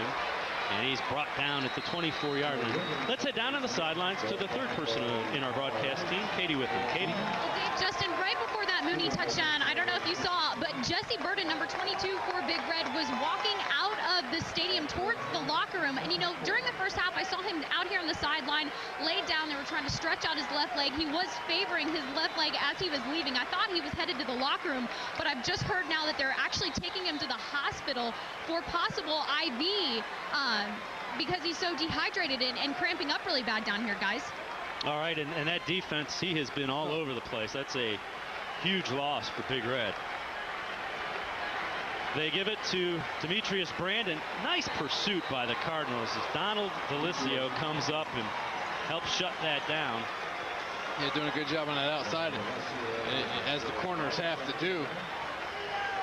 George Liris also in on that tackle. You know, he fought off the block right there. There's a receiver coming back in to try and get somebody, but you know, the cornerback's doing a good job of staying on the outside and not giving up those blocks to the receivers.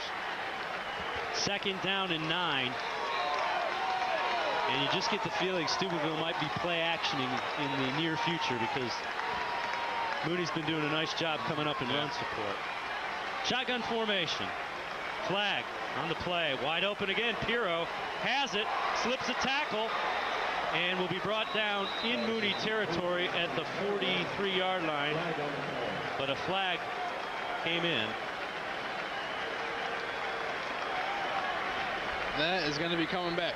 I think we had some movement.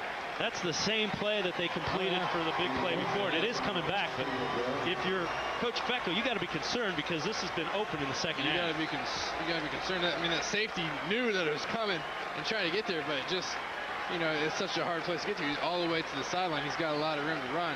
That just has got to kill you right there. If you're Steubenville, a receiver falling off, you know, false starting. I mean, you got to watch the ball. The receiver's got to watch the ball. Can't go off to the snap count.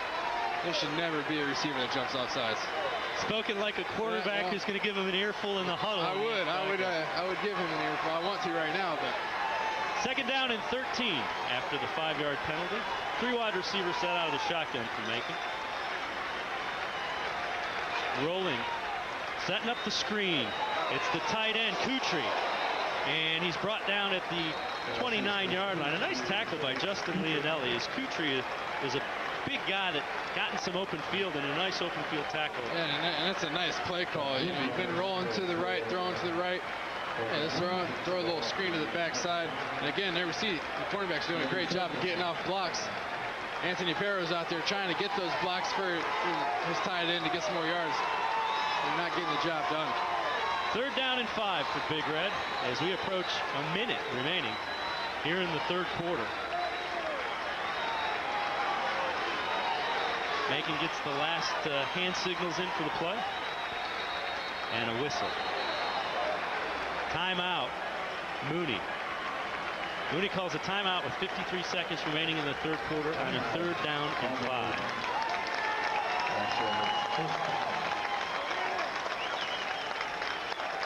And you see unbelievable stats that we have talked a little bit about. 6 straight years undefeated in the regular season. That's 60 consecutive wins. They've won 53 of their last 54 football games. The lone loss came to Mooney last year in the state or the regional semifinals.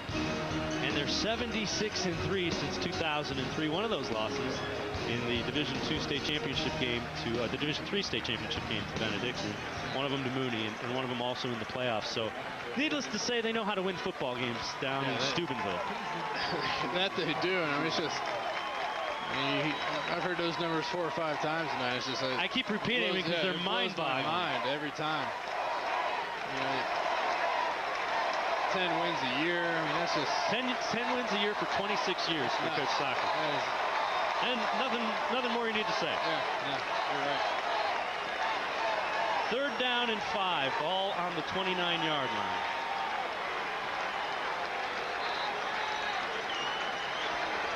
Shotgun formation for Macon. Rolls out. Pressure. Gruber chasing him, throws. Wiggins almost came up with a great catch, but he couldn't quite bring it down. Great effort by Trey Wiggins. And a real nice effort by Dwight Macon, too. I'll tell you what, if Anthony Perro and Sage Kuchery would have been on the same page, this play was going to be wide open. You saw him turn around there because he wanted to throw back across the field where those two guys were both standing right next to each other. If they would have ran their routes, one of them would have been away. It would have been a wide open first down. When they're both there, that brings extra guys over there when they're both there, and that makes the play go away. But Dwight Macon tried to make something happen there. Almost got that first down, almost started that needle. He's a lot of fun to watch, and he's only a junior. Pirro gets off the kick, and it will go out of bounds, and another tough kick for Pirro. And it's going to be marked up at the 49-yard line of Steubenville, 38 seconds remaining. If sports rules your life, the Average Joe Sports Show is your new best friend. Join Bo Bishop and the gang, including Justin Zwick, my partner. There we go. As they debate fantasy teams, talk up their favorite team, and have a good time. Average Joe Sports Show, weeknights on ONN, Ohio's channel for sports fans. And right now, Cardinal Mooney has to be thrilled. Field position on the 49-yard line of Steubenville, 38 seconds left in the third. Big Red's defense, which has played so well, needs to come up with a big stop here. Yeah, they do, and I mean, the second half has kind of gone the way Mooney has needed it to go, and then they got to take this possession right here, and that's not how they wanted to start. I'll tell you that right now. But they need to be able to get something out of this possession, whether it's a field goal or touchdown. It doesn't matter. They need to get something. Petaway, a great play, throws Zordich for a loss all the way back to the 46-yard line of Cardinal Mooney. So it's a loss of 5. And Petaway has also been all over the field. These linebackers for Big Red have just really got it done in this game. These guys are going to have to step up a little bit because Jesse Burton, who's making a lot of plays, is not out there with them. So they realize that they're going to have to step up and start to carry some of that slack. They get it to Leonelli, and a big hit by Patrick Gilbert all over the little bubble screen to the wide receiver. Another loss of another yard back to the 45. Man, that is a kill shot. He's feeling that one a little bit right now. That's the final play of the third quarter. Big Red, a 21-10 lead, but Cardinal Mooney with the ball near midfield, third down. When we return, you're watching Division 4, Region 13 Regional Semifinals, OHSAA State Championship Football. The OHSAA football playoffs are brought to you in part by Time Warner Cable, the power of you. Welcome back to a wet Fawcett Stadium. Final 12 minutes of football. Steubenville, an 11-point lead. Cardinal Mooney will have the ball. Third down and 16 from their own 45. Be interesting if they get closer to see if they go for it. And we've mentioned Steubenville, with all their tradition, on the verge of doing something they've never done, and that's beat Cardinal Mooney. That's amazing to think that there's actually something they haven't done with all those wins that they've had down in their program. But in the fourth quarter, they're up there where they want to be right now. So they still got 12 minutes of football left. Yeah, they got to finish it out. Shotgun formation. Zordich over the middle, incomplete, almost intercepted. As dropping into coverage was Dan Bain. Let's head down to the sidelines, and Katie with him. Katie?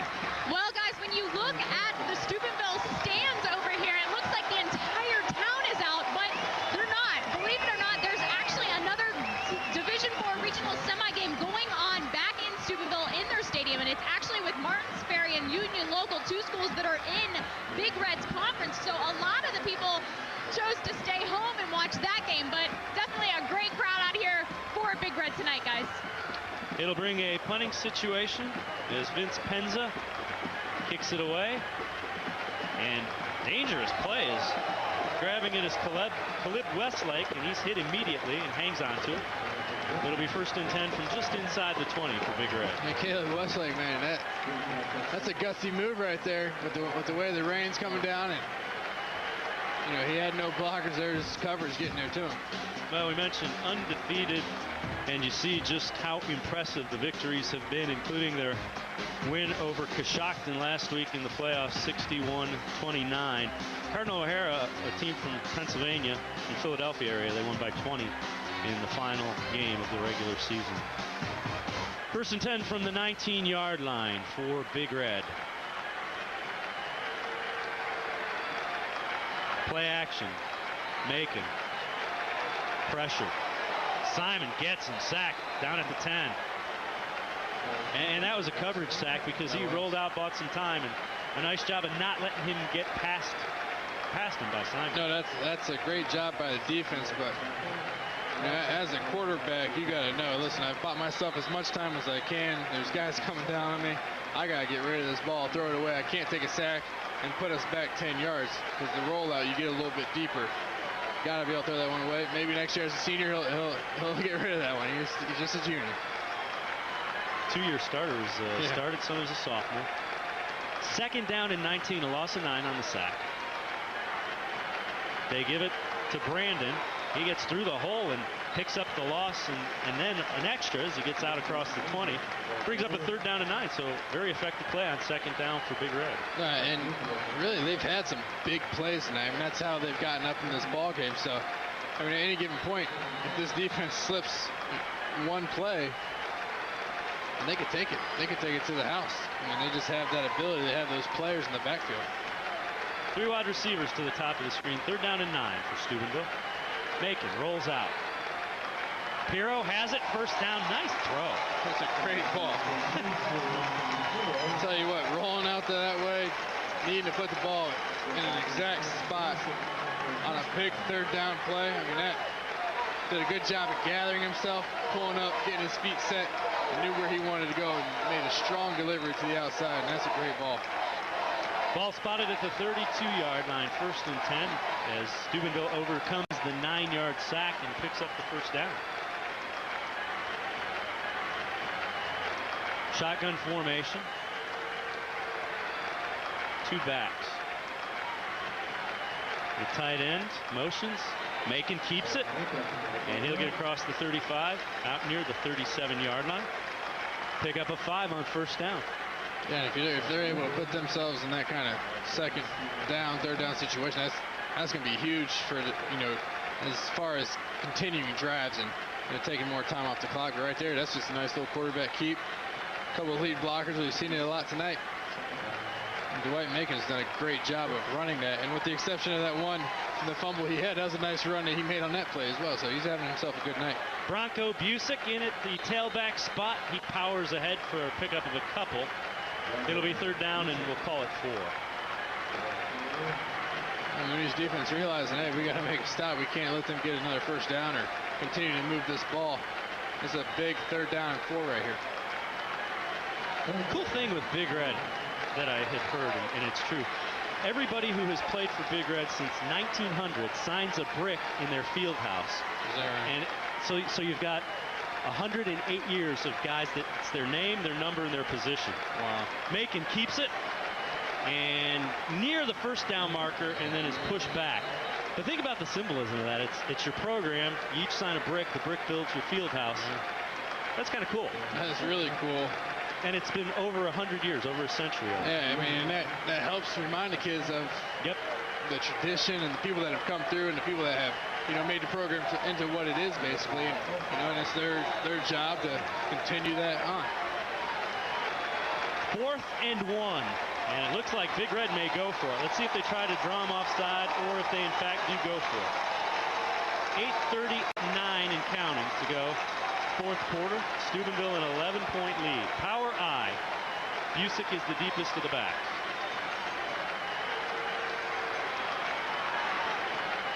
Busick got the 1st down.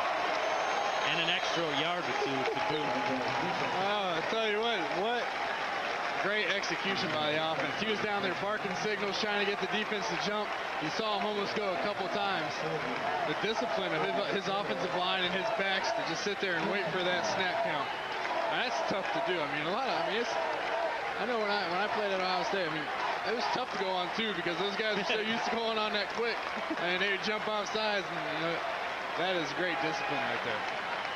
So Big Red converts on 4th and a yard, so it'll be 1st and 10 from the 44. They get a fresh set of downs. We're at 8 minutes and counting to go, 4th quarter.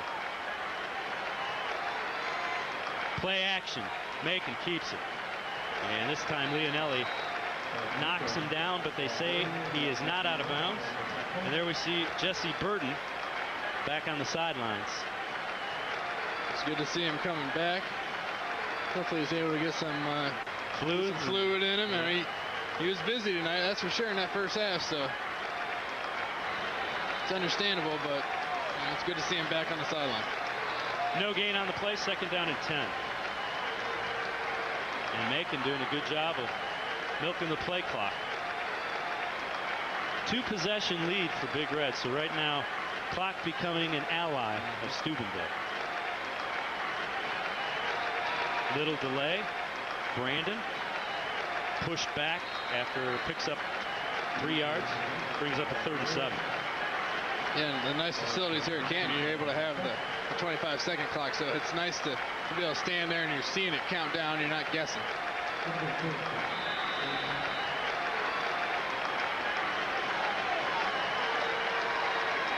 Now they only give him 2, so it's 3rd down and 8.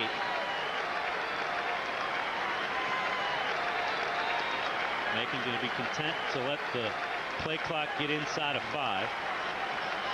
Game clock at 6:30 to go, 4th quarter. Out of the shotgun. Empty backfield. Macon pressured. Brought down short of midfield, short of the 1st down, and bring up a punting situation for Big Red. Right now, clock's still running at 6:15. Yeah, right there, you pull the ball down, that's great. Just make sure you don't turn it over. You go down with the sack, try to get back to the line of scrimmage, whatever you want, but don't want to throw it up and create a turnover there. You got to be careful because these defensive guys, they're retracing, trying to knock that ball loose. Dwight Macon does a good job of holding on to the ball, making sure he's able to give his team a chance to punt it away and make Mooney go. You can see just how well coached Steubenville is, too, because they're in no hurry. They're going to milk every last second off the clock. They may even take the 5 yards here. Yeah, they played that series very smart as far as the clock goes. Pirro, a line drive. And this one returnable from the 15. It's Vinapal. Good coverage as he'll be brought down at the 22-yard line. 5:30 remaining in the 4th quarter. Big Red, a 21-10 lead, but Cardinal Mooney has the ball with 5.5 left when we return.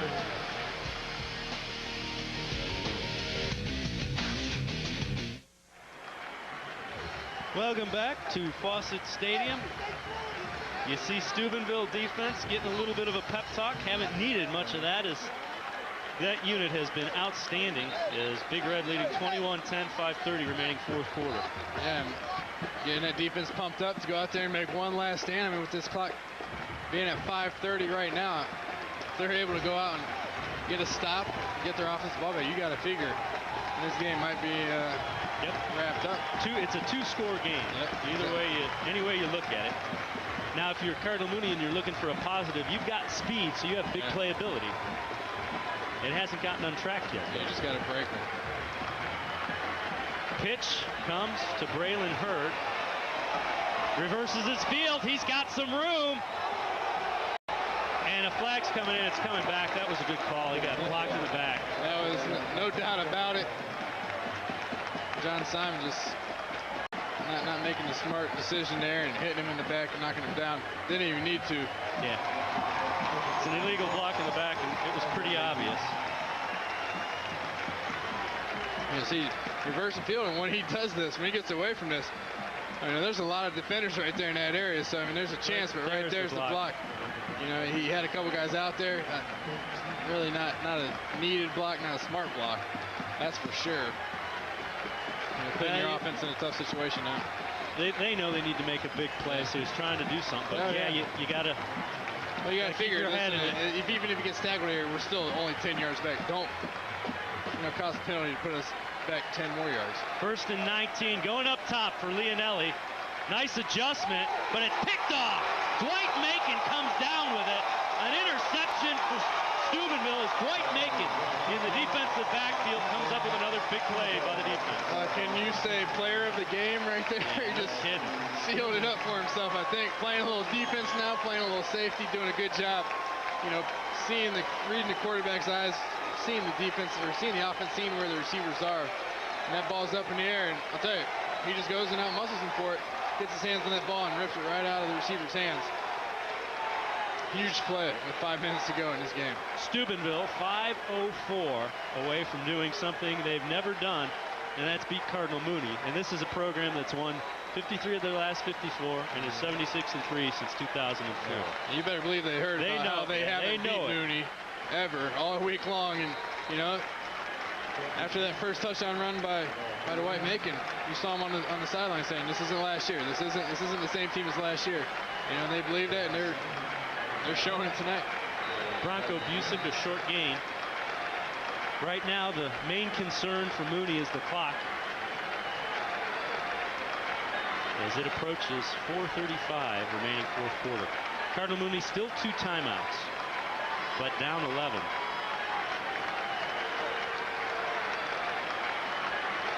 Second down and 8. Busick. Nice tackle. As getting some penetration is George Liris. You're coming up, making a nice play from a safety position, coming downhill, and that's a big guy. He's running downhill to tackle, but he does get it going low. Hey, grab an ankle and hold on. He's going to fall down sooner or later. Third down and 5 for Big Red as they went to that big backfield that was effective when it was used in the first half.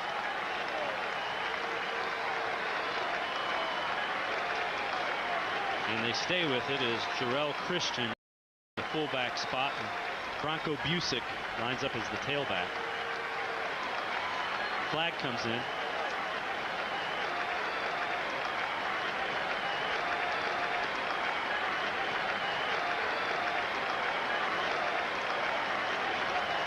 And it might be against Mooney, and if so, it should be close to a first down.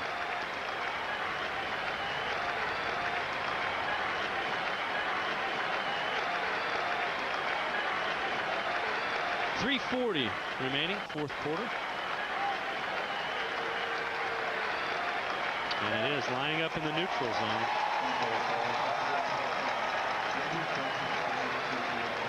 They'll be a little short of the first down. That's a bigger play than you might think, though, just because, I mean, now they're in a 3rd and 1, or less than 1, basically. Right. And this might be a 2-down territory where they say, hey, listen, if we pick this first down up, you know, we may be able to just run this clock out. So that's a huge penalty. The other thing, it's when you line up in the neutral zone, it's a dead ball. So they spot it, the clock starts, and we're at 3:22 already. Bronco Busick, first down. And a couple extra. Fans are starting to feel it here a little bit. The time is winding down. Just picking up another first down. They got to feel good that they might be getting their first win over a good Cardinal Mooney team. Barring something unforeseen, it's Mooney does have 2 timeouts as we approach 3 minutes remaining, fourth quarter. An 11-point lead for Big Red and a fresh set of downs.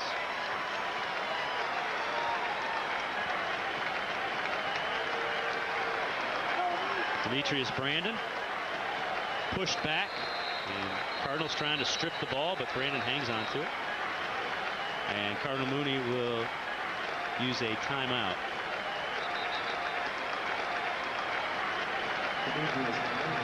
We'll take it with them. 2:48 remaining fourth quarter. 21-10 Steubenville leading Cardinal Mooney.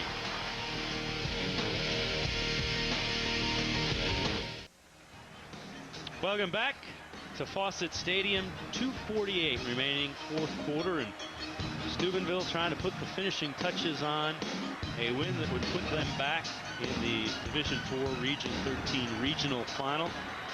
They get the winner of Tuslaw and Perry next weekend. And Steubenville quickly up to the line.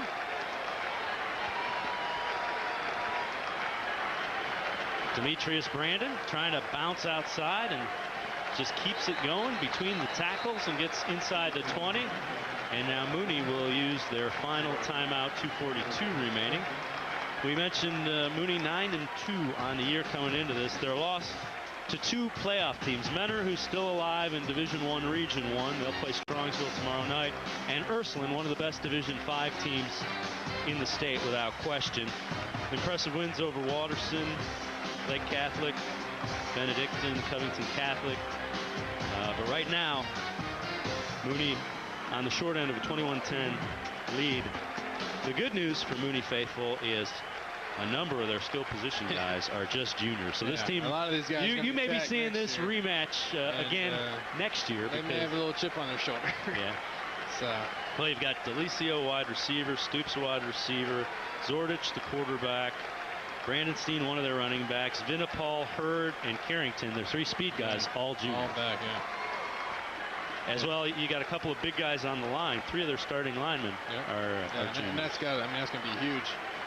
Just knowing, think of the guys they lost last year. They lost 4 guys that went to 2 to Penn State, 1 to Oklahoma, 1 to Notre Dame. 1 Dan to Notre McCarthy. Dame. Dan McCarthy, who missed this game with a neck injury, has been cleared to play. He's going to redshirt at Notre Dame. Older brother is the starting safety, Kyle McCarthy, the starting safety for the Fighting Irish. 3rd down and 3. Macon keeps it, and he's going to put it into the end zone for a touchdown. White Macon puts the exclamation point on it for the Big Red. They've been running up the middle. 3rd and 3.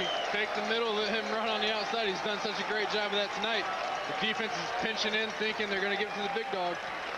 And he takes on the outside, and, he's a heck of a player. He is a great athlete, that's for sure.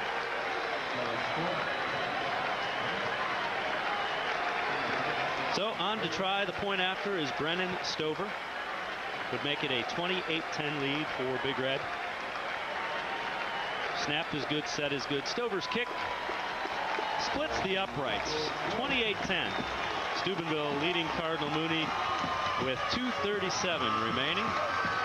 And there's the man of the game, without question. A couple of touchdown runs, one of them long, a big interception defensively. Yeah, he wanted to come in and have a big game, and we said he makes this team roll. And I'll tell you what, he had a great game, and they roll. Well, if you want to know what's going on in high school sports, the Grange Insurance Sports site is the place to tune. Highlights, analysis from across the Buckeye State with Dan Franzak, J.J. Huddle, and Jerry Rudzinski. It's the Grange Insurance Sports site, Fridays and Saturdays during the playoffs, only on ONN.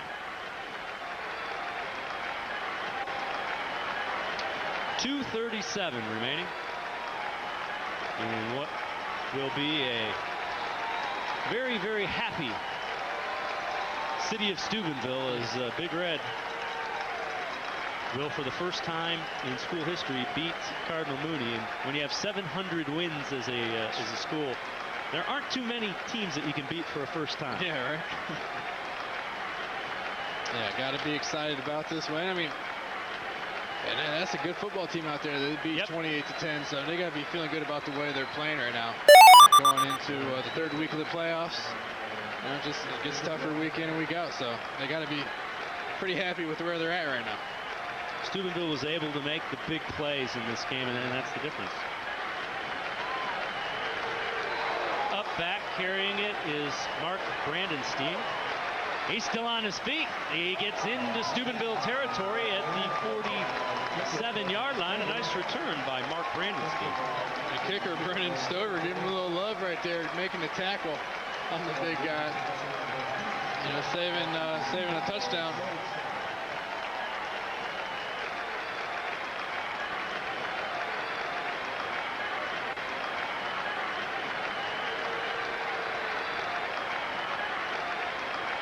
So ball would be spotted at the 47-yard line of Steubenville. 2:29 remaining 4th quarter. Want to remind you, tomorrow night on Sports Time Ohio, you can catch the Division I Region 1 regional semifinal. Glenville and St. Ignatius has become a huge playoff rivalry. The teams played first week of the season, Glenville winning on a last-second field goal. Matt Underwood and Greg Fry will have all the action, and that should be a dandy. Delay a game against Mooney, so that'll back up the Cardinals 5 more yards.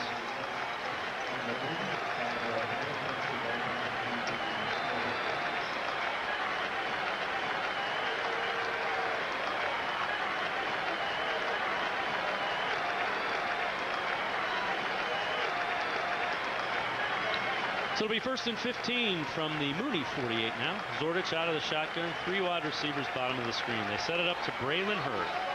Hurd, midfield, but knocked down. Shaquille Petaway again. As Shaq has been all over the field, as they call him. Yeah, this defense has been all over the field.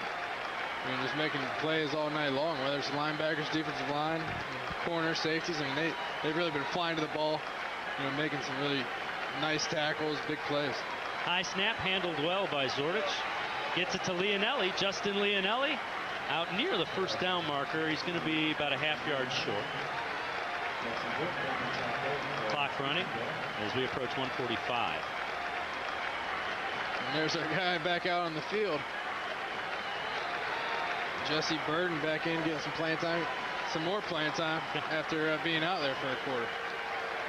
Zordich has time, throws it, complete to Donald DeLessio. He gets out of bounds at the 23-yard line. Cardinals doing a nice job of running the 2-minute drill. Yeah. I mean, Steubenville's saying, hey, we don't want to get beat deep. We don't want to give them anything. So give them the underneath stuff and make the tackle. With 1:26 left. I mean, on the 23-yard line, it's going to be harder and harder for them to throw those underneath routes. Keep shrinking and shrinking and what they'll let you have. 3 wide receivers to the bottom of the screen. Zordich out of the shotgun. Fumble. And Zordich, let's see. He does come up with it. Picks up a yard or 2. Just a little miscommunication on the handoff or the fake even. Yeah, I mean, we talked about that. It's tough, and you got to know exactly what you're doing and focus that much more on it. Zordich again over the middle, complete. And it's Stoops. Joe Stoops will pick up the first down. Ball will be spotted at the 6. Clock will stop while they move the chains. And as soon as they get things started, it will be 1st and goal from the 6 inside a minute. 3 wide receivers to the top of the screen. Zordich. Blitz. Sacked. Burden. There he is. He must have got enough fluids in that little break he had. He's feeling pretty good about it right now. Doing a good job getting in there and getting some pressure, knowing they're throwing the ball. And this comes on a nice little blitz right up the middle. He's able to bring Zordich down. Inside of 30 seconds remaining. Zordich looking for Leonelli. Good defensive play as breaking it up was Jordan Mayer coming in. Making a nice play. Got there right as the ball did. Wasn't early. Didn't have to worry about pass interference. Nice job. And breaking up the pass. Had to throw it high to get it over the linebacker, and Mayer playing it perfectly. It'll be 3rd and goal from the 18. 24 seconds remaining. And Steubenville will indeed get their first win ever over Cardinal Mooney. Just a matter of what the final score will be. Shotgun formation. Design draw. Zordich brought down.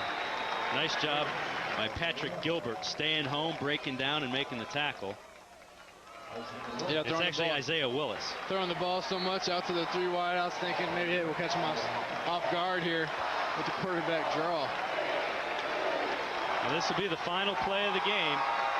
Zordich to Donald DeLessio, and he gets into the end zone. So it'll make it a 28-16 score.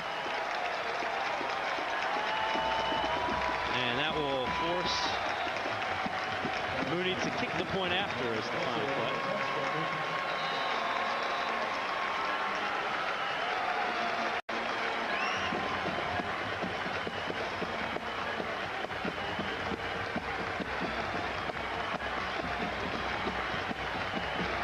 They will not kick it, and it's probably a decision of the coaching staff.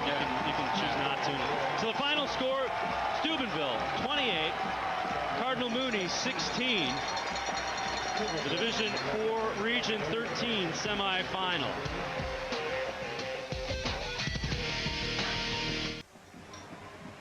Welcome back to Canton's Fawcett Stadium. Big Red from Steubenville advances to the Division IV Region 13 Regional Final, where they will play Perry, who beat Tuslaw 47-0. So congratulations, Perry. You beat Tuslaw. Now you get to face Big Red. Standing by down on the field with the head coach for Big Red, Reno Sakach, is Katie Witham. Katie? Coach, an amazing win for your team. You continue on with your perfect season. Now, when I was walking in here tonight, everyone was saying rematch from last year. With that, how important was this win for your team? I really, to tell you the truth, I think it's kind of unsportsmanlike to think about anything last year. Our kids and our players earned what they had this year, and last year has nothing to do with this year. I want to congratulate both teams. Well, you definitely had a big team effort for Steubenville here tonight. You guys came out flying right away, put points on the board. What do you think was the key to your success tonight? Probably defense early. Tackling early, defense early, and the score helped us also. Thanks, Coach. Congratulations. And that defense was not around just early. It was around all game long.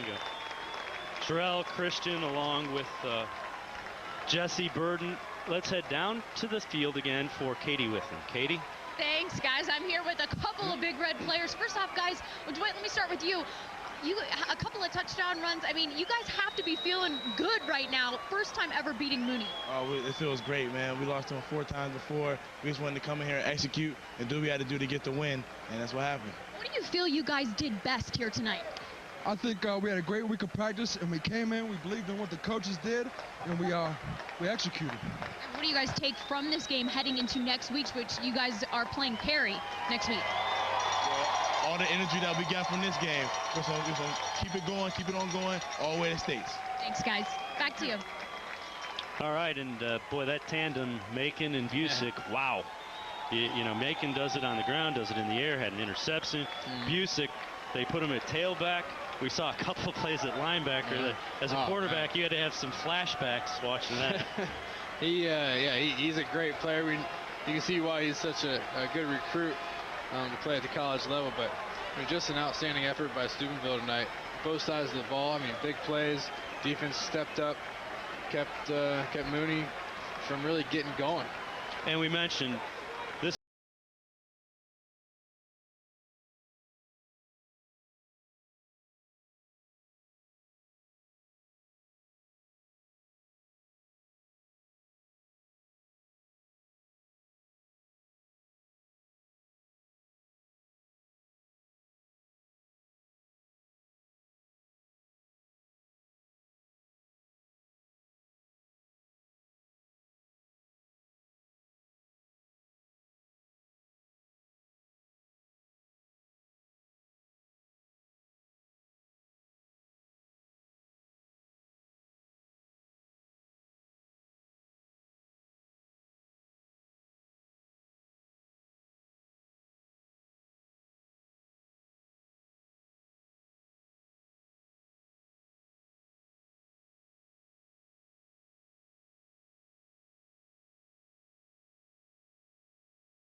Time again with big plays.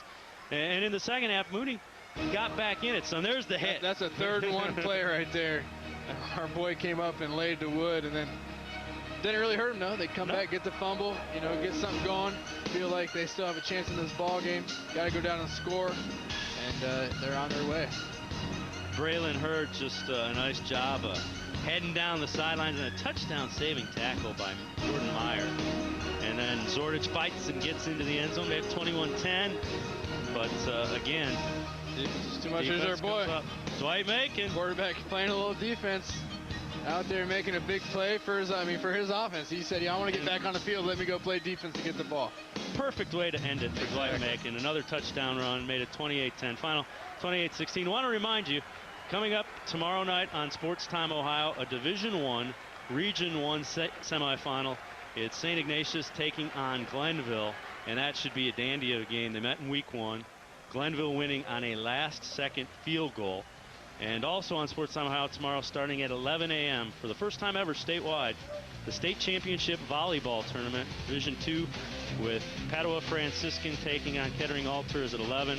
And then Division I, Ursuline from Cincinnati taking on Olmsted Falls at 1. We'll also have the games at 3 and 5. And they cap off a great night with St. Ignatius and Glenville. Sports Time Ohio, the official home of OHSAA state championships.